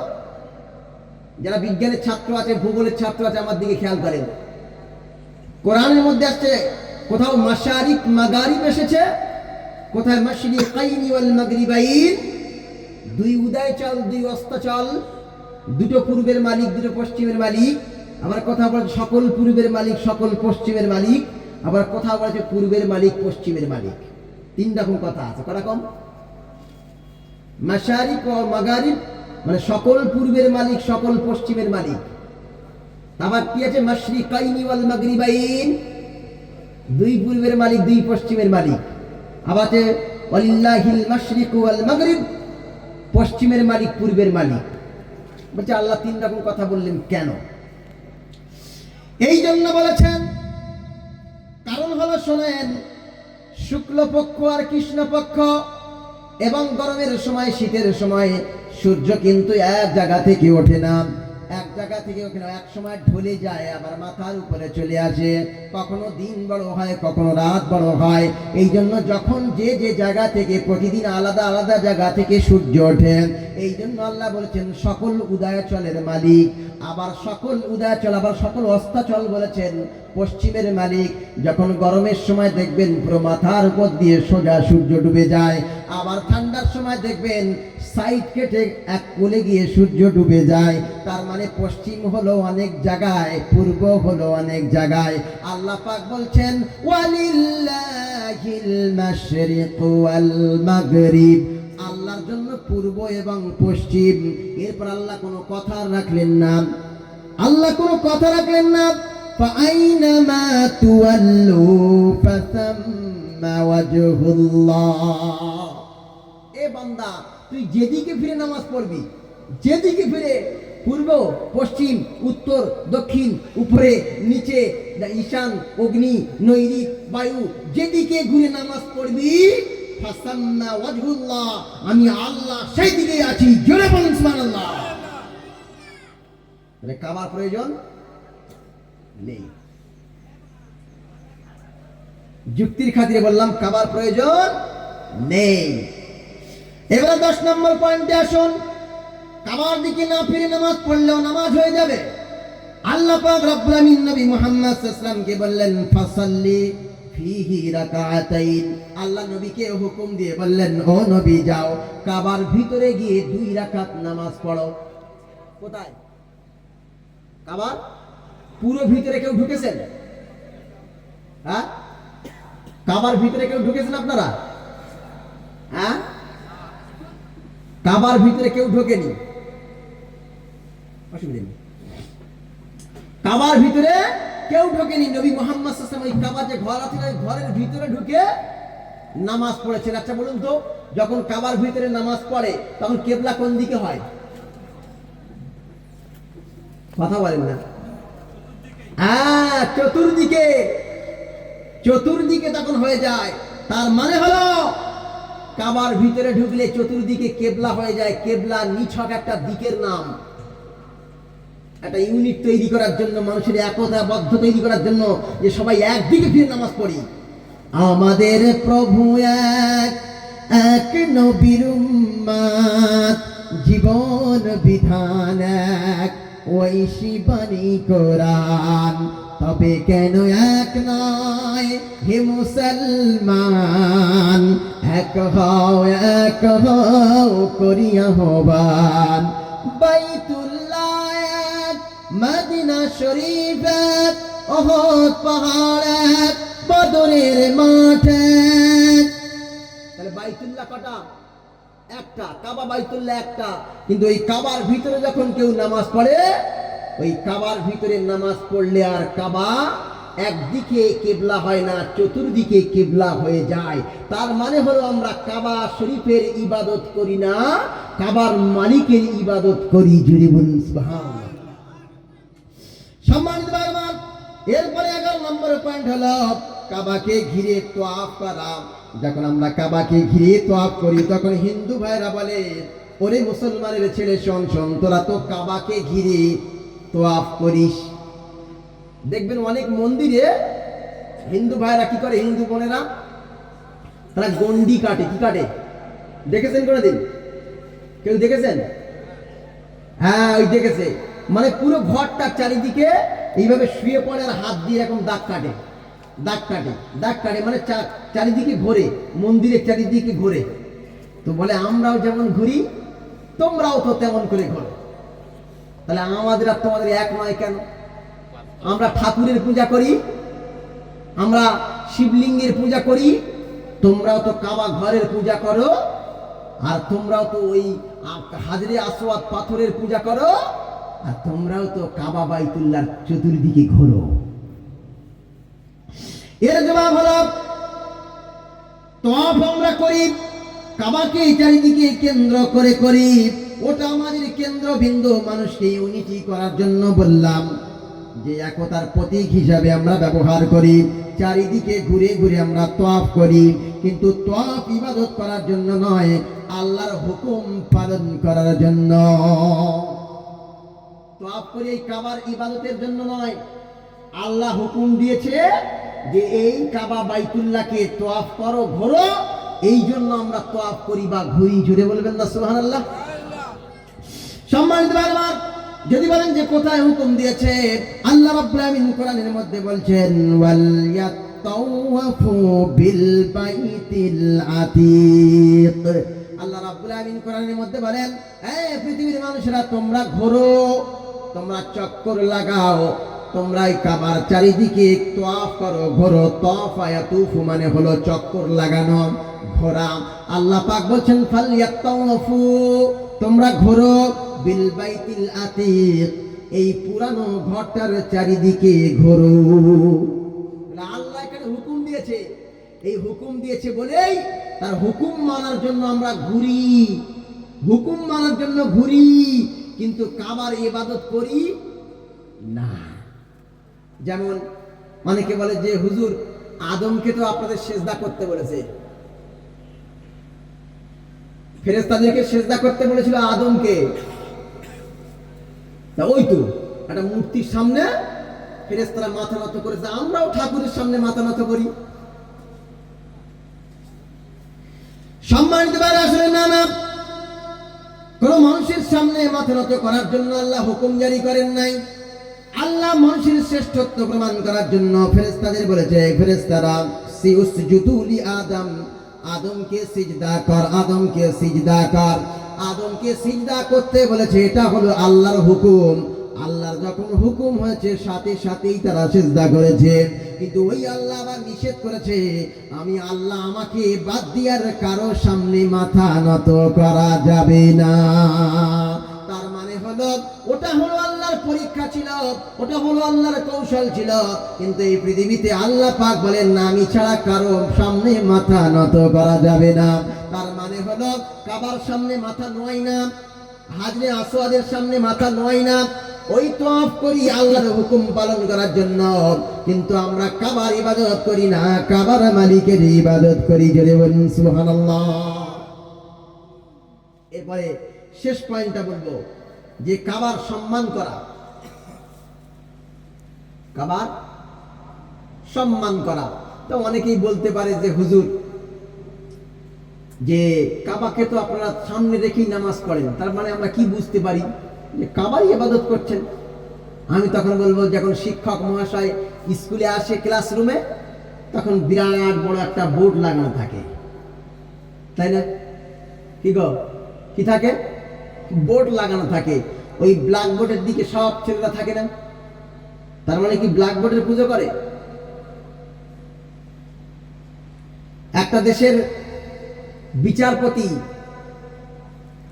গগৈ মনে করুন, তো এইভাবে মনে করুন যে প্রধান বিচারপতি একটা চেয়ারে বসে আছে, তার চেয়ারের দিকে সবাই ঘুরে আসে, তার মানে কি চেয়ারে ইবাদত করছে?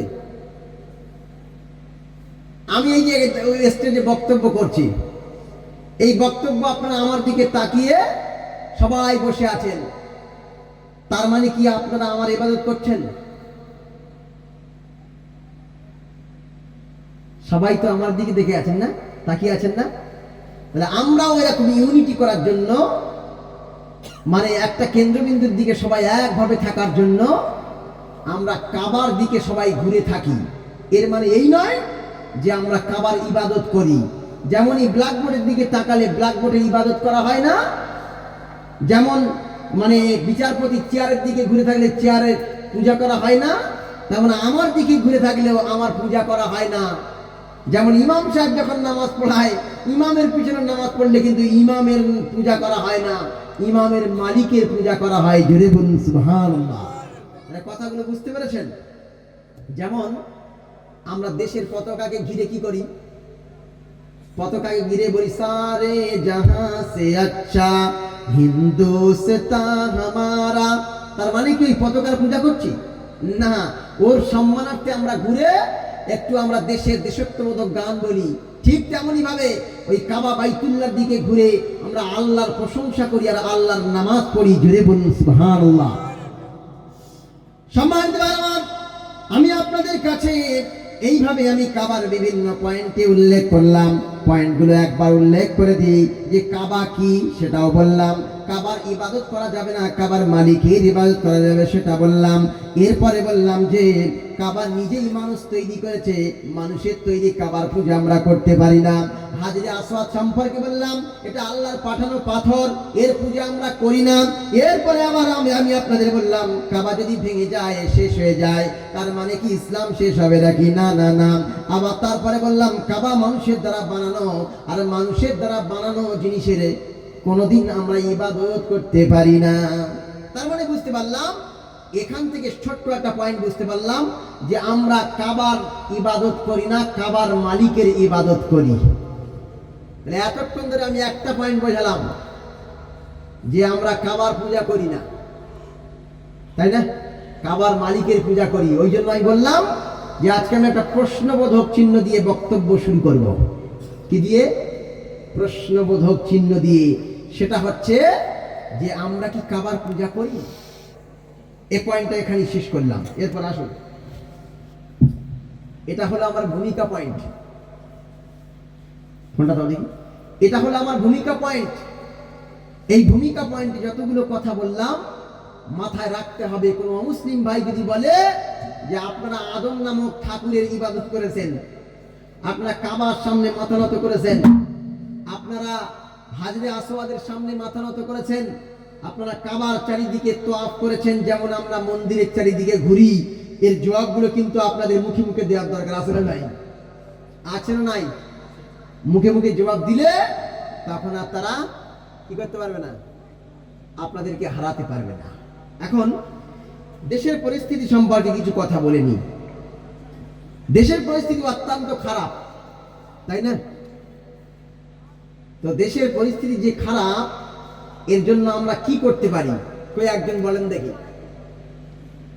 একজনের কাছে আমি শুনতে চাই যে দেশের পরিস্থিতি খারাপ, এ সম্পর্কে আমরা কি করতে পারি? একজন বলেন দেখি, পারবেন? হ্যাঁ, যদি বলেন হুজুর দেশের পরিস্থিতি খারাপ কেন? আমাদের নিজেদের জন্য খারাপ, আমরা নিজেরাই বানিয়েছি। এই সম্পর্কে আমি কয়েকটা পয়েন্ট বলবো। আল্লাহ রাব্বুল আলামিন বলেন এই পৃথিবীতে যত বিপদ আপদ মানুষের উপরে আসে, বান্দার উপরে আসে, মানুষের উপরে আসে, কোনো কারণে আসে, সেটাও আমি বলে দিচ্ছি। আল্লাহ পাক বলেন তোমরা যে অপকর্মগুলো করো, এই অপকর্মের কারণে তোমাদের উপরে গজব আসে। আজকে আপনি বিভিন্ন জায়গায় লক্ষ্য করুন, মেয়েদের অবস্থা কি? আপনি রাস্তাঘাটে চলতে পারবেন না, তারা শুধু এই ওয়ান পিস পরে আছে।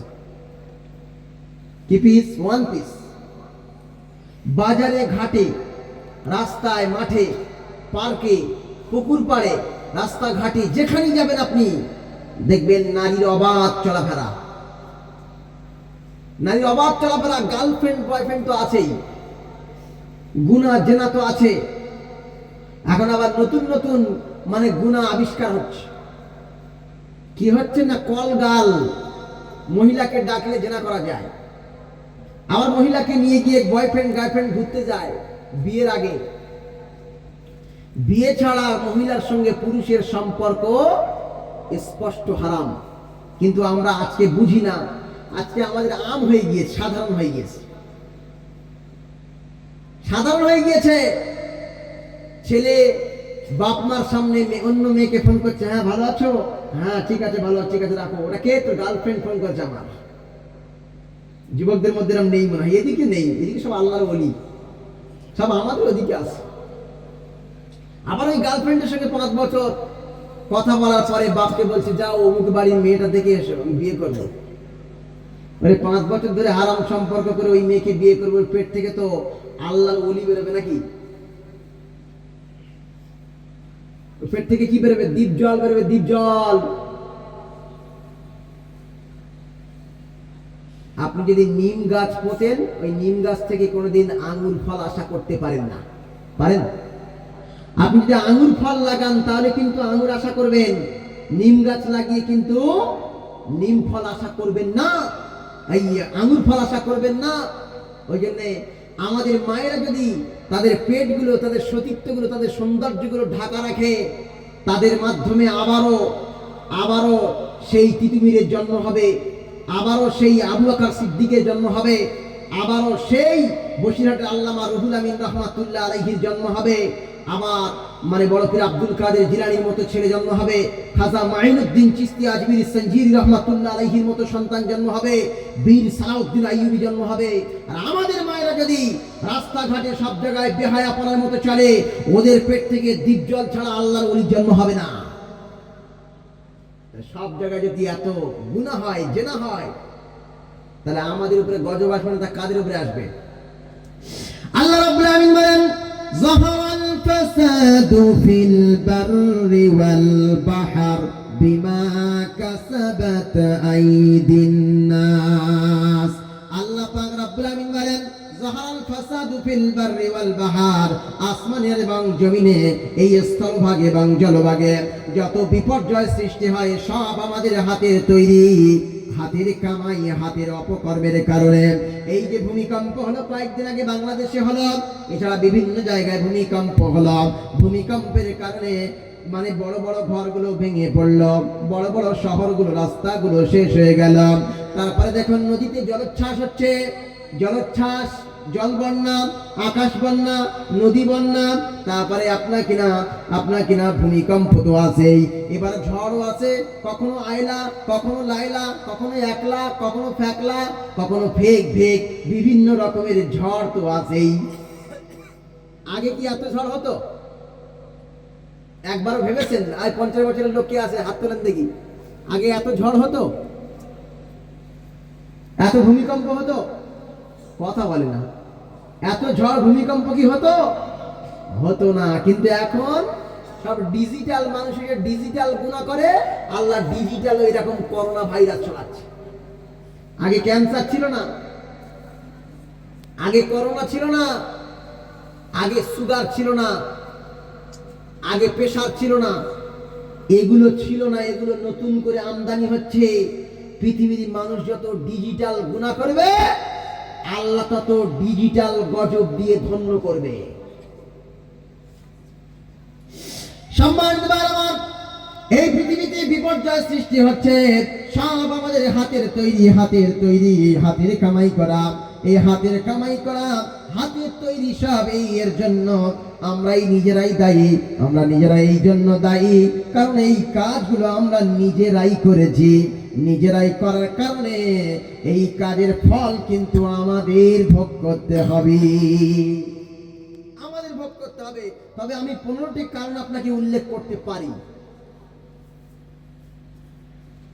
যার কারণে পৃথিবীতে ভূমিকম্প বেশি হবে। 1 নম্বর হচ্ছে মূর্খ নেতা হয়ে যাবে। কি বললাম? ভূমিকম্প মানে কিয়ামতের আলামতটা। মূর্খ নেতা হয়ে যাবে, নেতা। গ্রামের প্রধানের দিকে লক্ষ্য করুন, এমএলএ এর দিকে লক্ষ্য করুন, এমপির দিকে লক্ষ্য করুন। আমি সব গ্রামের কথা বলছি না, দেশের প্রধানমন্ত্রী আর মুখ্যমন্ত্রীর দিকে লক্ষ্য করুন, আর পৃথিবীর যারা নেতৃত্ব দেয় তাদের দিকে লক্ষ্য করুন। আল্লাহর নবী বলছেন, আল্লাহর হাবিব বলছেন, যখন অযোগ্যরা যোগ্য জায়গায় বসবে, অযোগ্যরা যখন যোগ্য স্থানে যাবে, তখন মনে করে নিও যে কিয়ামত খুবই নিকটবর্তী হচ্ছে। অযোগ্যরা যোগ্য জায়গায় বসবে মানে ইমাম সাহেব শিক্ষিত ইমাম সাহেব হবে, তাকে পরিচালনা করার জন্য মসজিদের আপনার কিনা সেক্রেটারি হবে, সভাপতি হবে, সুদখোর ঘুষখোর। নেতা হয়ে বসবে, অথচ দু কলম পড়া জানে না, ইমামের উপরে ডমিনেটিং করবে। শুধু ইমামের উপরে না, পাড়ায় পাড়ায় পাড়ায় পাড়ায় দ্বন্দ্ব সৃষ্টি করবে। এমনকি মূর্খ যখন নেতা হয়ে বসবে, তখন তালাকের ফতোয়া নিয়ে বিচার করবে একটা গ্রামের সাধারণ প্রধান। কি গো, অনেক জায়গায় তালাক হয়েছে, তা আমাকে ফোন করেছে, হুজুর আপনি তো মুফতি সাহেব, তাই এখানে 3 তালাক দিয়ে দিয়েছে, কি হবে হুজুর? আমি বললাম 3 তালাক যখন দিয়ে দিয়েছে, ও আর ফেরানোর কায়দা নেই, ও আর ফেরানোর কায়দা নেই। বলছে হুজুর আপনি কি বলছেন? আমাদের প্রধান সাহেব বিচার করে বলে দিল ও বউ নিতে পারবে, ও বউ নিতে পারবে। তাহলে চিন্তা করুন, একজন দাঁড়িয়ে মোটা পেশাব করা একজন প্রধান, সে অ বলতে গিয়ে খ বলে ফেলে, ভালো করে টিপস সই আর নিজের সই করতে পারে না, সে তালাকের বিচার করে দিয়েছে, বলল 3 তালাক হয়নি। তার মানে হলো অযোগ্য যখন যোগ্য জায়গায় চলে যাবে, প্রত্যেকটা জায়গায় আপনি লক্ষ্য করুন যে একটা স্কুলের টিচার নির্ধারণ করা হবে, সেখানে অযোগ্যদের নাম দিয়ে দেওয়া হলো, দেওয়ার পরে টাকা খেয়ে অযোগ্যকে যোগ্য জায়গায় পাঠানো হলো। আবার একটা মসজিদের ইমাম নির্ধারণ করা হবে, অযোগ্যকে নিয়ে সে যোগ্য জায়গায় বসানো হলো। আবার একটা সেক্রেটারি সভাপতি করা হবে, গ্রামের বেশি টাকা আছে যার, বড় লোক যার 5টা ছেলে আছে, যে প্রধান বা উপপ্রধান বা এমএলএ বা এমপি, একটা গ্রামে তার দবদবা আছে, তাকে এনে সেক্রেটারি আর সভাপতির পদে দিয়ে দেওয়া হলো। এমনকি তার যোগ্যতা নাই গ্রাম চালানোর, পরিবার চালানোর, রাষ্ট্র চালানোর কোনো যোগ্যতা নাই, তাকে এনে প্রধানের পদে দেওয়া হলো, সমাজটাকে নষ্ট করে দেবে। আবার ওখান থেকে একটু উপরে যান, এমএলএর পদে দেওয়া হলো, পুরো সমাজটা নষ্ট করে দেবে। আবার আরেকটু উপরে যান, এমপির পদে দেওয়া হলো, যে 7টা থানার নেতা নেত্রী হবে, সে অযোগ্য নেতা নেত্রী হবে। আবার একটা দেশের মুখ্যমন্ত্রী আর প্রধানমন্ত্রী হবে, তাদের চরিত্র যাচাই না করে, যোগ্যতা যাচাই না করে আমরা তাদেরকে নেতা বানিয়ে দিই।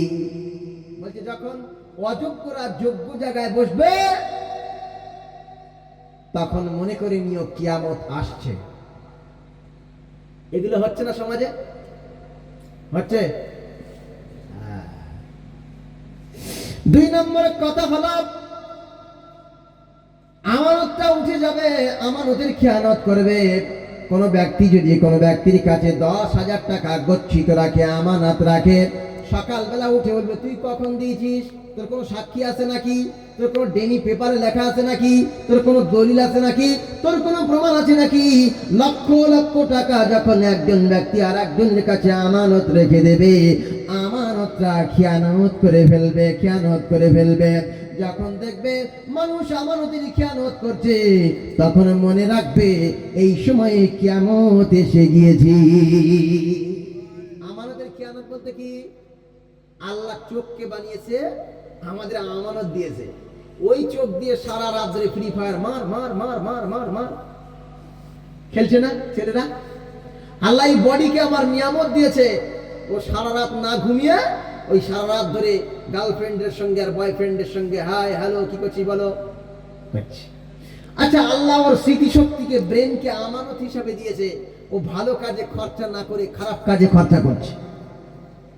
যখন আমানতের খেয়ানত হবে, চোখের আমানতের খেয়ানত হচ্ছে, হাতের আমানতের খেয়ানত হচ্ছে, সম্পদের আমানতের খেয়ানত হচ্ছে, যোগ্যতা আমানত তার খেয়ানত হচ্ছে, মানে খারাপ জায়গায় ব্যবহার করছে। আগে মানুষ যোগ্যতা ভালো জায়গায় ফলাতো, এখন মানুষ হ্যাক করার জন্য যোগ্যতা ফলায়। অমুকের আধার কার্ড থেকে, অমুকের ব্যাংক অ্যাকাউন্ট থেকে 10 লক্ষ টাকা গেল কি করে? মানে ওর আমানত দেওয়া হয়েছিল ব্রেনটা ভালো জায়গায় কাজ করার জন্য, ও সেই ব্রেনটাকে হ্যাকিং করার জন্য হ্যাকিং মাস্টার হয়ে বসে আছে। কি গো, এটাও তো একটা আমানত। দেশের সম্পদগুলো নষ্ট করছে একজন প্রধান, গ্রামের শত শত মানুষের জব কার্ড তৈরি করে দিয়ে কাজ হলো না, কিচ্ছু হলো না, ও শুধু কম্পিউটার থেকে 500 টাকা দিলে ও 2000 টাকা করে মেরে দিল। আচ্ছা না মনে হয় এগুলো শুধু আমাদের ওখানে হয়, আপনাদের এই দেশে হয় না। একটা এমএলএ, তার কোটায় টাকা থাকে, সে কোটার টাকা, কোটার চাকরি, কোটার জিনিস সে নিজের পরিবারের ভিতরে দিয়ে দিল, নিজের সম্পর্কের ভিতরে দিয়ে দিল, মানে সে স্বজন পোষণ হলো, সে অযোগ্য, অথচ একজন এমপির হাতে, মন্ত্রীর হাতে চাকরি থাকে, চাকরিগুলো নিজেদের ভিতরে দিয়ে দিল, সে অযোগ্য, ওর চাইতে আর যোগ্য ব্যক্তিরা আছে। তাহলে এটা একটা আমানত, এই আমানতের খেয়ানত হচ্ছে। শুধু তাই নয়, এই দেশের আমানতের খেয়ানত করছে বড় বড় ধনীরা, বড় বড় ললিত মোদির মতো শয়তানগুলো, মুকেশ আম্বানির মতো লোকগুলো। এরা কি করছে? দেশের সম্পদগুলো লুট করে নিয়ে এক কলমের খোঁচায় দেশ থেকে ও দেশে নিয়ে চলে যাচ্ছে। এমনকি মুখ্যমন্ত্রী বলেন আর প্রধানমন্ত্রী বলেন, এই দেশের আমানত তো তাদের কাছেই রয়েছে, তারা দেশের আমানত গুলো খেয়ানত করছে আর ইচ্ছা মতো খারাপ জায়গায় ব্যয় করছে। মনে রাখবে, যখন নেতা মূর্খ হবে আরে আমানতের খেয়ানত করবে, মনে রাখবে সেই সময় কিয়ামত খুব তাড়াতাড়ি এসে পড়বে। 2 নম্বর হলো। 3 নম্বর হলো, ছেলে তার বাপ মাকে দেখবে না। ছেলে তার বাপ মাকে দেখবে না, বলবে ও বুড়ো বুড়ির এখানে জায়গা নাই, কেটে পড়ো। বাপ মাকে অস্বীকার করবে। একজন ছেলে তার বন্ধু নিয়ে এসছে, এসে বাড়িতে ডিজে বক্স দিয়ে আর গান করছে আর ঘরের ভিতরে পিকনিক করছে। বাবা এসে বললো, ওই 2টো বাজে তো, তুই ঘুমাবি না? তা বলছে, তুমি যাও তো, তুমি আগের যুগের মানুষ, এসব বুঝবে না। চিন্তা করেছেন? বাপকে হাঁকি দিয়ে তাড়িয়ে দিল। তার মানে কি? ও বাপের সম্মান করবে না, বাপের খিদমত করবে না, বাপের সঙ্গে রাখবে না, ঘর থেকে বার করে দেবে আর বলবে এখানে তোমার কোনো আশ্রয় নেই। আমি গত 1 মাস আগে হয়তো শিয়ালদা থেকে বসিরহাট যাচ্ছিলাম, যেতে যেতে একজন বৃদ্ধ মানুষ, 75 বছর বয়স, হিন্দু মানুষ, তার 45 বছরের ছেলে তাকে ঘর থেকে বার করে দিয়েছে, অথচ তার সম্পদ, জায়গা, টাকা পয়সা, ঘর বাড়ি সব তার নামে আছে। এই সন্তান তার বাপ মাকে দেখবে না। রক্তের সম্পর্কের চাইতে বন্ধু তার কাছে প্রিয় হবে, ভাইয়ের চাইতে বন্ধু প্রিয় হবে, বাপের চাইতে বন্ধু প্রিয় হবে, বোনের চাইতে বন্ধু প্রিয় হবে।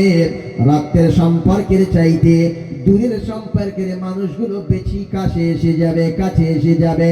তার মানে হলো, নিজের রক্তের সম্পর্কের মানুষদের সঙ্গে সম্পর্ক রাখতে চাইবে না, দূরের একটা বন্ধুর সঙ্গে সম্পর্ক রাখবে। হচ্ছে না? মনে হয় বাপের সঙ্গে হয় না, ভাইয়ের সঙ্গে হয় না, বোনের সঙ্গে হয় না, চাচার সঙ্গে হয় না, চাচির সঙ্গে হয় না, ওই দূরে একটা ছেলের সঙ্গে বন্ধুত্ব করেছে, তার বাড়ি যাওয়া আসা করে, তার সঙ্গে লেনদেন করে, তার সঙ্গে থাকা খাওয়া সব করে, অথচ বাপের খোঁজ নাই, মায়ের খোঁজ নাই। যখন নিজের ভাইয়ের চেয়ে বন্ধুর মর্যাদা বেড়ে যাবে, তখন মনে করবেন কিয়ামত খুব তাড়াতাড়ি আসছে। কিয়ামত খুব তাড়াতাড়ি আসছে, দেরি নেই। যখন নিজের মা থেকে, নিজের বাপের থেকে শাশুড়ি আপন হবে, নিজের মার বাপ হয় বুড়ো আর বুড়ি, নিজের শ্বশুর আর শাশুড়ি হয় আম্মু আর আব্বু। হয় না? মনে হয়।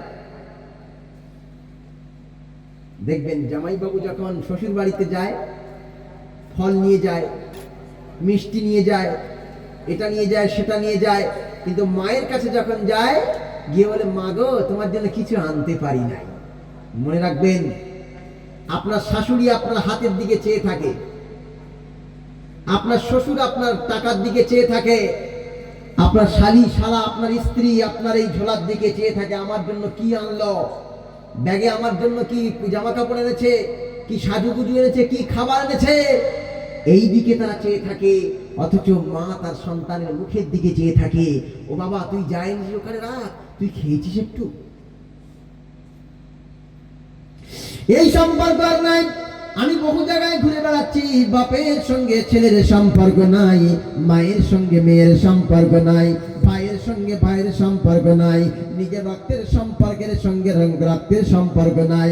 তার মানে হলো, দূরের মানুষরা আপন হয়ে গেছে আর আপন মানুষরা শত্রু হয়ে গেছে। আল্লাহর নবী বলেন, আল্লাহর হাবিব বলেন, যখন নিজের বাপের চেয়ে, নিজের মায়ের চেয়ে, নিজের ভাইয়ের চেয়ে বন্ধু আপন হয়ে যাবে, তখনই কিয়ামত এসে যাবে। 4 নম্বর পয়েন্ট হচ্ছে, যখন দেখবে পশুদের মতো মানুষেরা আচরণ করছে, পশুর মতো মানুষরা ব্যভিচার করছে, তখনই বুঝে যাবে কিয়ামত আসছে। হ্যাঁ, পশুর মতো এখন আচরণ হচ্ছে না। দেশের সরকার গার্লফ্রেন্ড আর বয়ফ্রেন্ডের স্বীকৃতি দেয়। গার্লফ্রেন্ড বয়ফ্রেন্ডের স্বীকৃতি। একটা মেয়ে 9 বছর, 10 বছর, 11, 12, ওখান থেকে 18 পর্যন্ত সে একটা ছেলের সঙ্গে সম্পর্ক করতে পারে, কিন্তু 18-র আগে যদি আপনি বিয়ে দেন, তাহলে সরকার থেকে লোক এসে বলবে নাবালক মেয়েকে বিয়ে দিলে কেন, চলো হোমে নিয়ে যাব। বলে না? আরে কথা কয় না, বলে না? তার মানে হলো সমাজে একটা ছেলে 18 বছর না হলে মানে 21 বছর না হলে বালেগ হয় না, তার বিয়ে করার যোগ্যতা হয় না। আর সমাজে মেয়ে 18 বছর না হলে বিয়ে করার যোগ্যতা হয় না, সরকারি আইন অনুযায়ী এটা। তার মানে হলো 21 বছরের আগে ছেলেটা নাবালক থাকে, প্রেম করতে পারবে, গার্লফ্রেন্ড বানাতে পারবে, বয়ফ্রেন্ড বানাতে পারবে। একটা মেয়ে 18-র আগে বাচ্চা থাকে, খুকি থাকে, ও মানে ও কি হয়, বিবাহের যোগ্য হয় না, কিন্তু গার্লফ্রেন্ড আর বয়ফ্রেন্ড করতে পারে, রাত্রি অন্য জায়গায় যাপন করতে পারে, ঘুরতে যেতে পারে, আবার মজা নিয়ে বাড়িতে চলে আসতে পারে, কিন্তু বিয়ে করা যাবে না। কি গো, বিয়ে করা যাবে না। তার মানে দেশের সরকার অশ্লীলতা ছড়িয়ে ফেলার, অশ্লীলতা ছড়ানোর আইন তৈরি করেছে, কিয়ামত আগে নিয়ে আসবে। তাই আমি ওই সরকারকে বলতে চাই যে আপনি যে 18 বছরের বয়সের মেয়েকে বিয়ের ব্যবস্থা করেছেন ভালো কথা, কিন্তু 18-র আগের ওই প্রেম গার্লফ্রেন্ড আর বয়ফ্রেন্ডটাকে হারাম বানান, অবৈধ বলে ঘোষণা করুন, তবেই তো বুঝবে হ্যাঁ আপনি একজন স্বচ্ছ সরকার।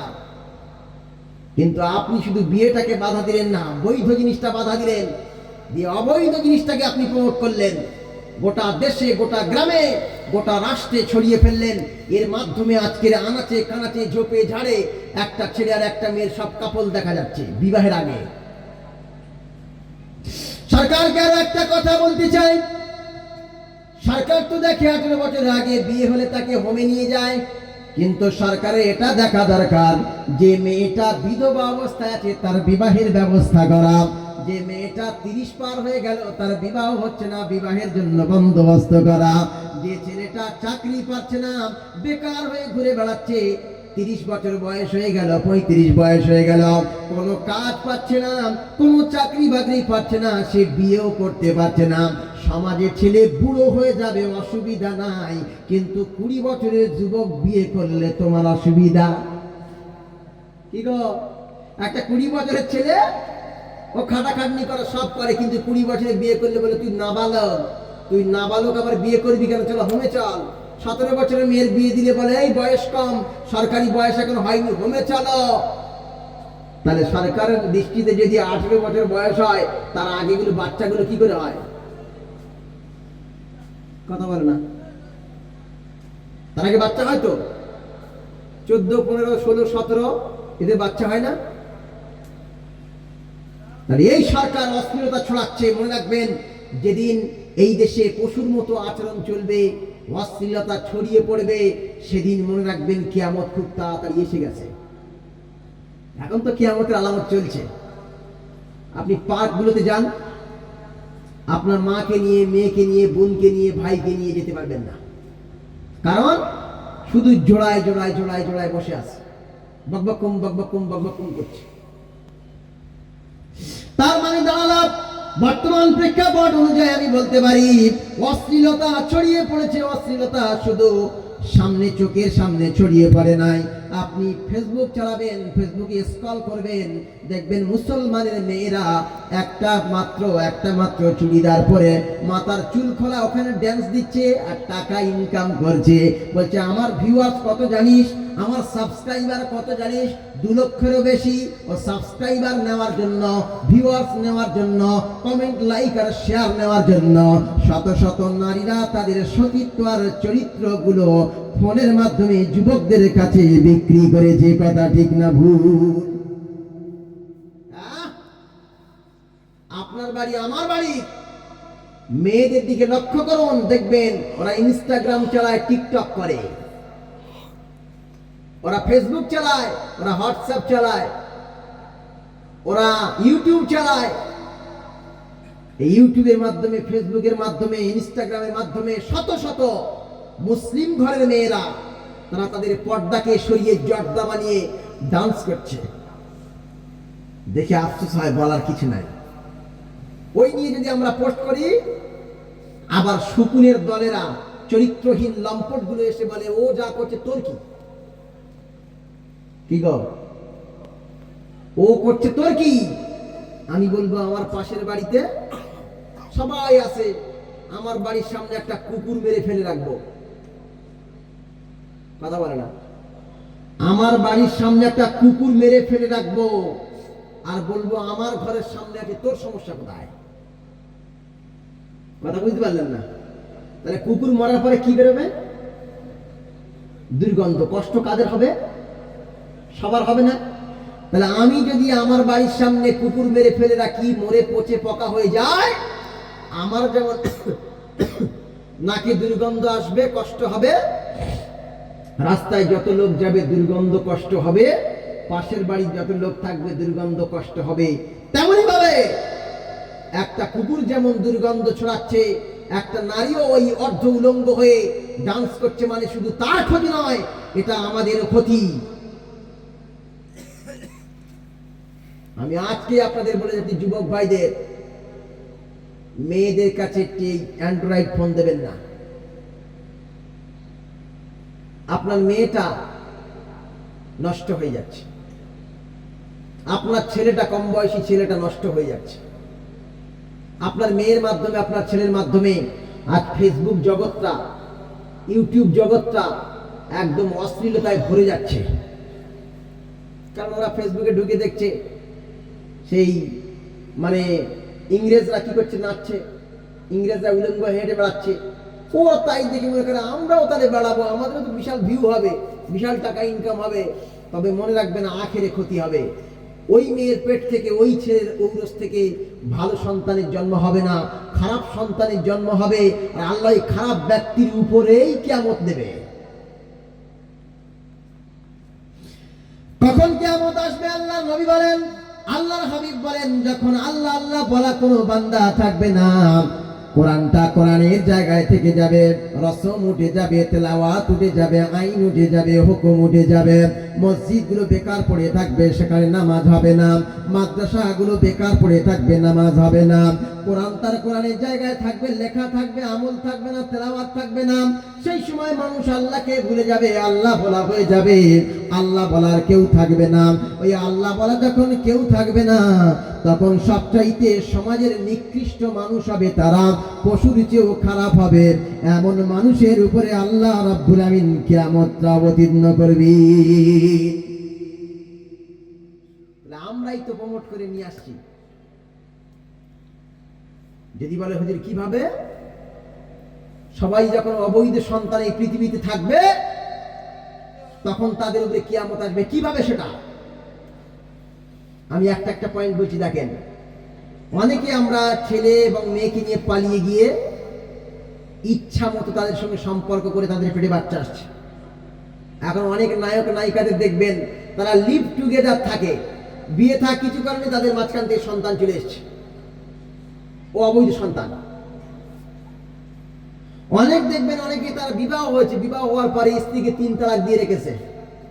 সমাজে খারাপ বলবে, আমার বউ চলে যাবে, এই জন্য, এই ভয়েতে, আর কারোর সঙ্গে বলেনি, ওই স্ত্রীর সঙ্গে মেলামেশা করে আবার সন্তান হয়েছে, অবৈধ সন্তান। আমার গার্লফ্রেন্ড আর বয়ফ্রেন্ডের মাধ্যমে বিবাহ ছাড়াই সন্তান হয়েছে। তো এইরকম যখন সন্তান সমাজে ভরে যাবে, দেশে ভরে যাবে, গোটা পৃথিবীতে ভরে যাবে, আল্লাহর নবী বলছেন সেই নিকৃষ্ট মানুষদের উপরে কিয়ামত আসবে। আমাদের মুসলিম সমাজে পুরুষরা তালাক বোঝে না। তালাক বোঝে? একজন ফোন করেছে, হ্যালো হুজুর, কি বলো? হুজুর আমার স্ত্রীকে আমি মদ খেয়ে তালাক বলেছি, তালাক হবে? কি খেয়ে? মদ খেয়ে। হুজুর আমি মদ খেয়ে 3 তালাক বলে ফেলেছি। আমি বললাম তুমি যখন মদ খেয়েছে তোমার হুঁশ ছিল? বলছে না হুজুর। আমি বললাম, ও তো বাঁচার জন্য, ও তো বাঁচার জন্য বললে যে আমার হুঁশ ছিল না। তা তোর হুঁশ যখন ছিল না, পৃথিবীর এত কথা আছে, এত শব্দ আছে, এত ভাষা আছে, তুই তালাক শব্দটাই মনে করলি কি করে? পৃথিবীর এত ঘোড়ার ডিম আছে বলতে পারলো না। ও এসে বইয়ের উপর রাগ করে তোর 3 তালাক। আরে একবার দেবে এটা তোর বাঁচার সুযোগ আছে, দুবার দে তোর বাঁচার সুযোগ আছে, এই 3বার যখন দিয়ে দিলি তোর আর বাঁচার সুযোগ নেই। বলে হুজুর আমি তালাক দিলাম, তা কি হয়েছে? কি আমার ক্ষতি হলো? আমার বইয়ের ক্ষতি হলো না রে, ক্ষতিটা তোর হলো, ক্ষতিটা পুরুষের হলো, নারীর কোনো ক্ষতি হলো না। নারীর একটু লজ্জা লাগবে অন্য জায়গায় যেতে। কার ক্ষতি হলো? পুরুষের ক্ষতি হলো, পুরুষের। তোমার স্ত্রী তোমার গোপন জিনিস, অন্য জায়গায় যাবে কেন? সম্মানিত যুবক ভাইরা।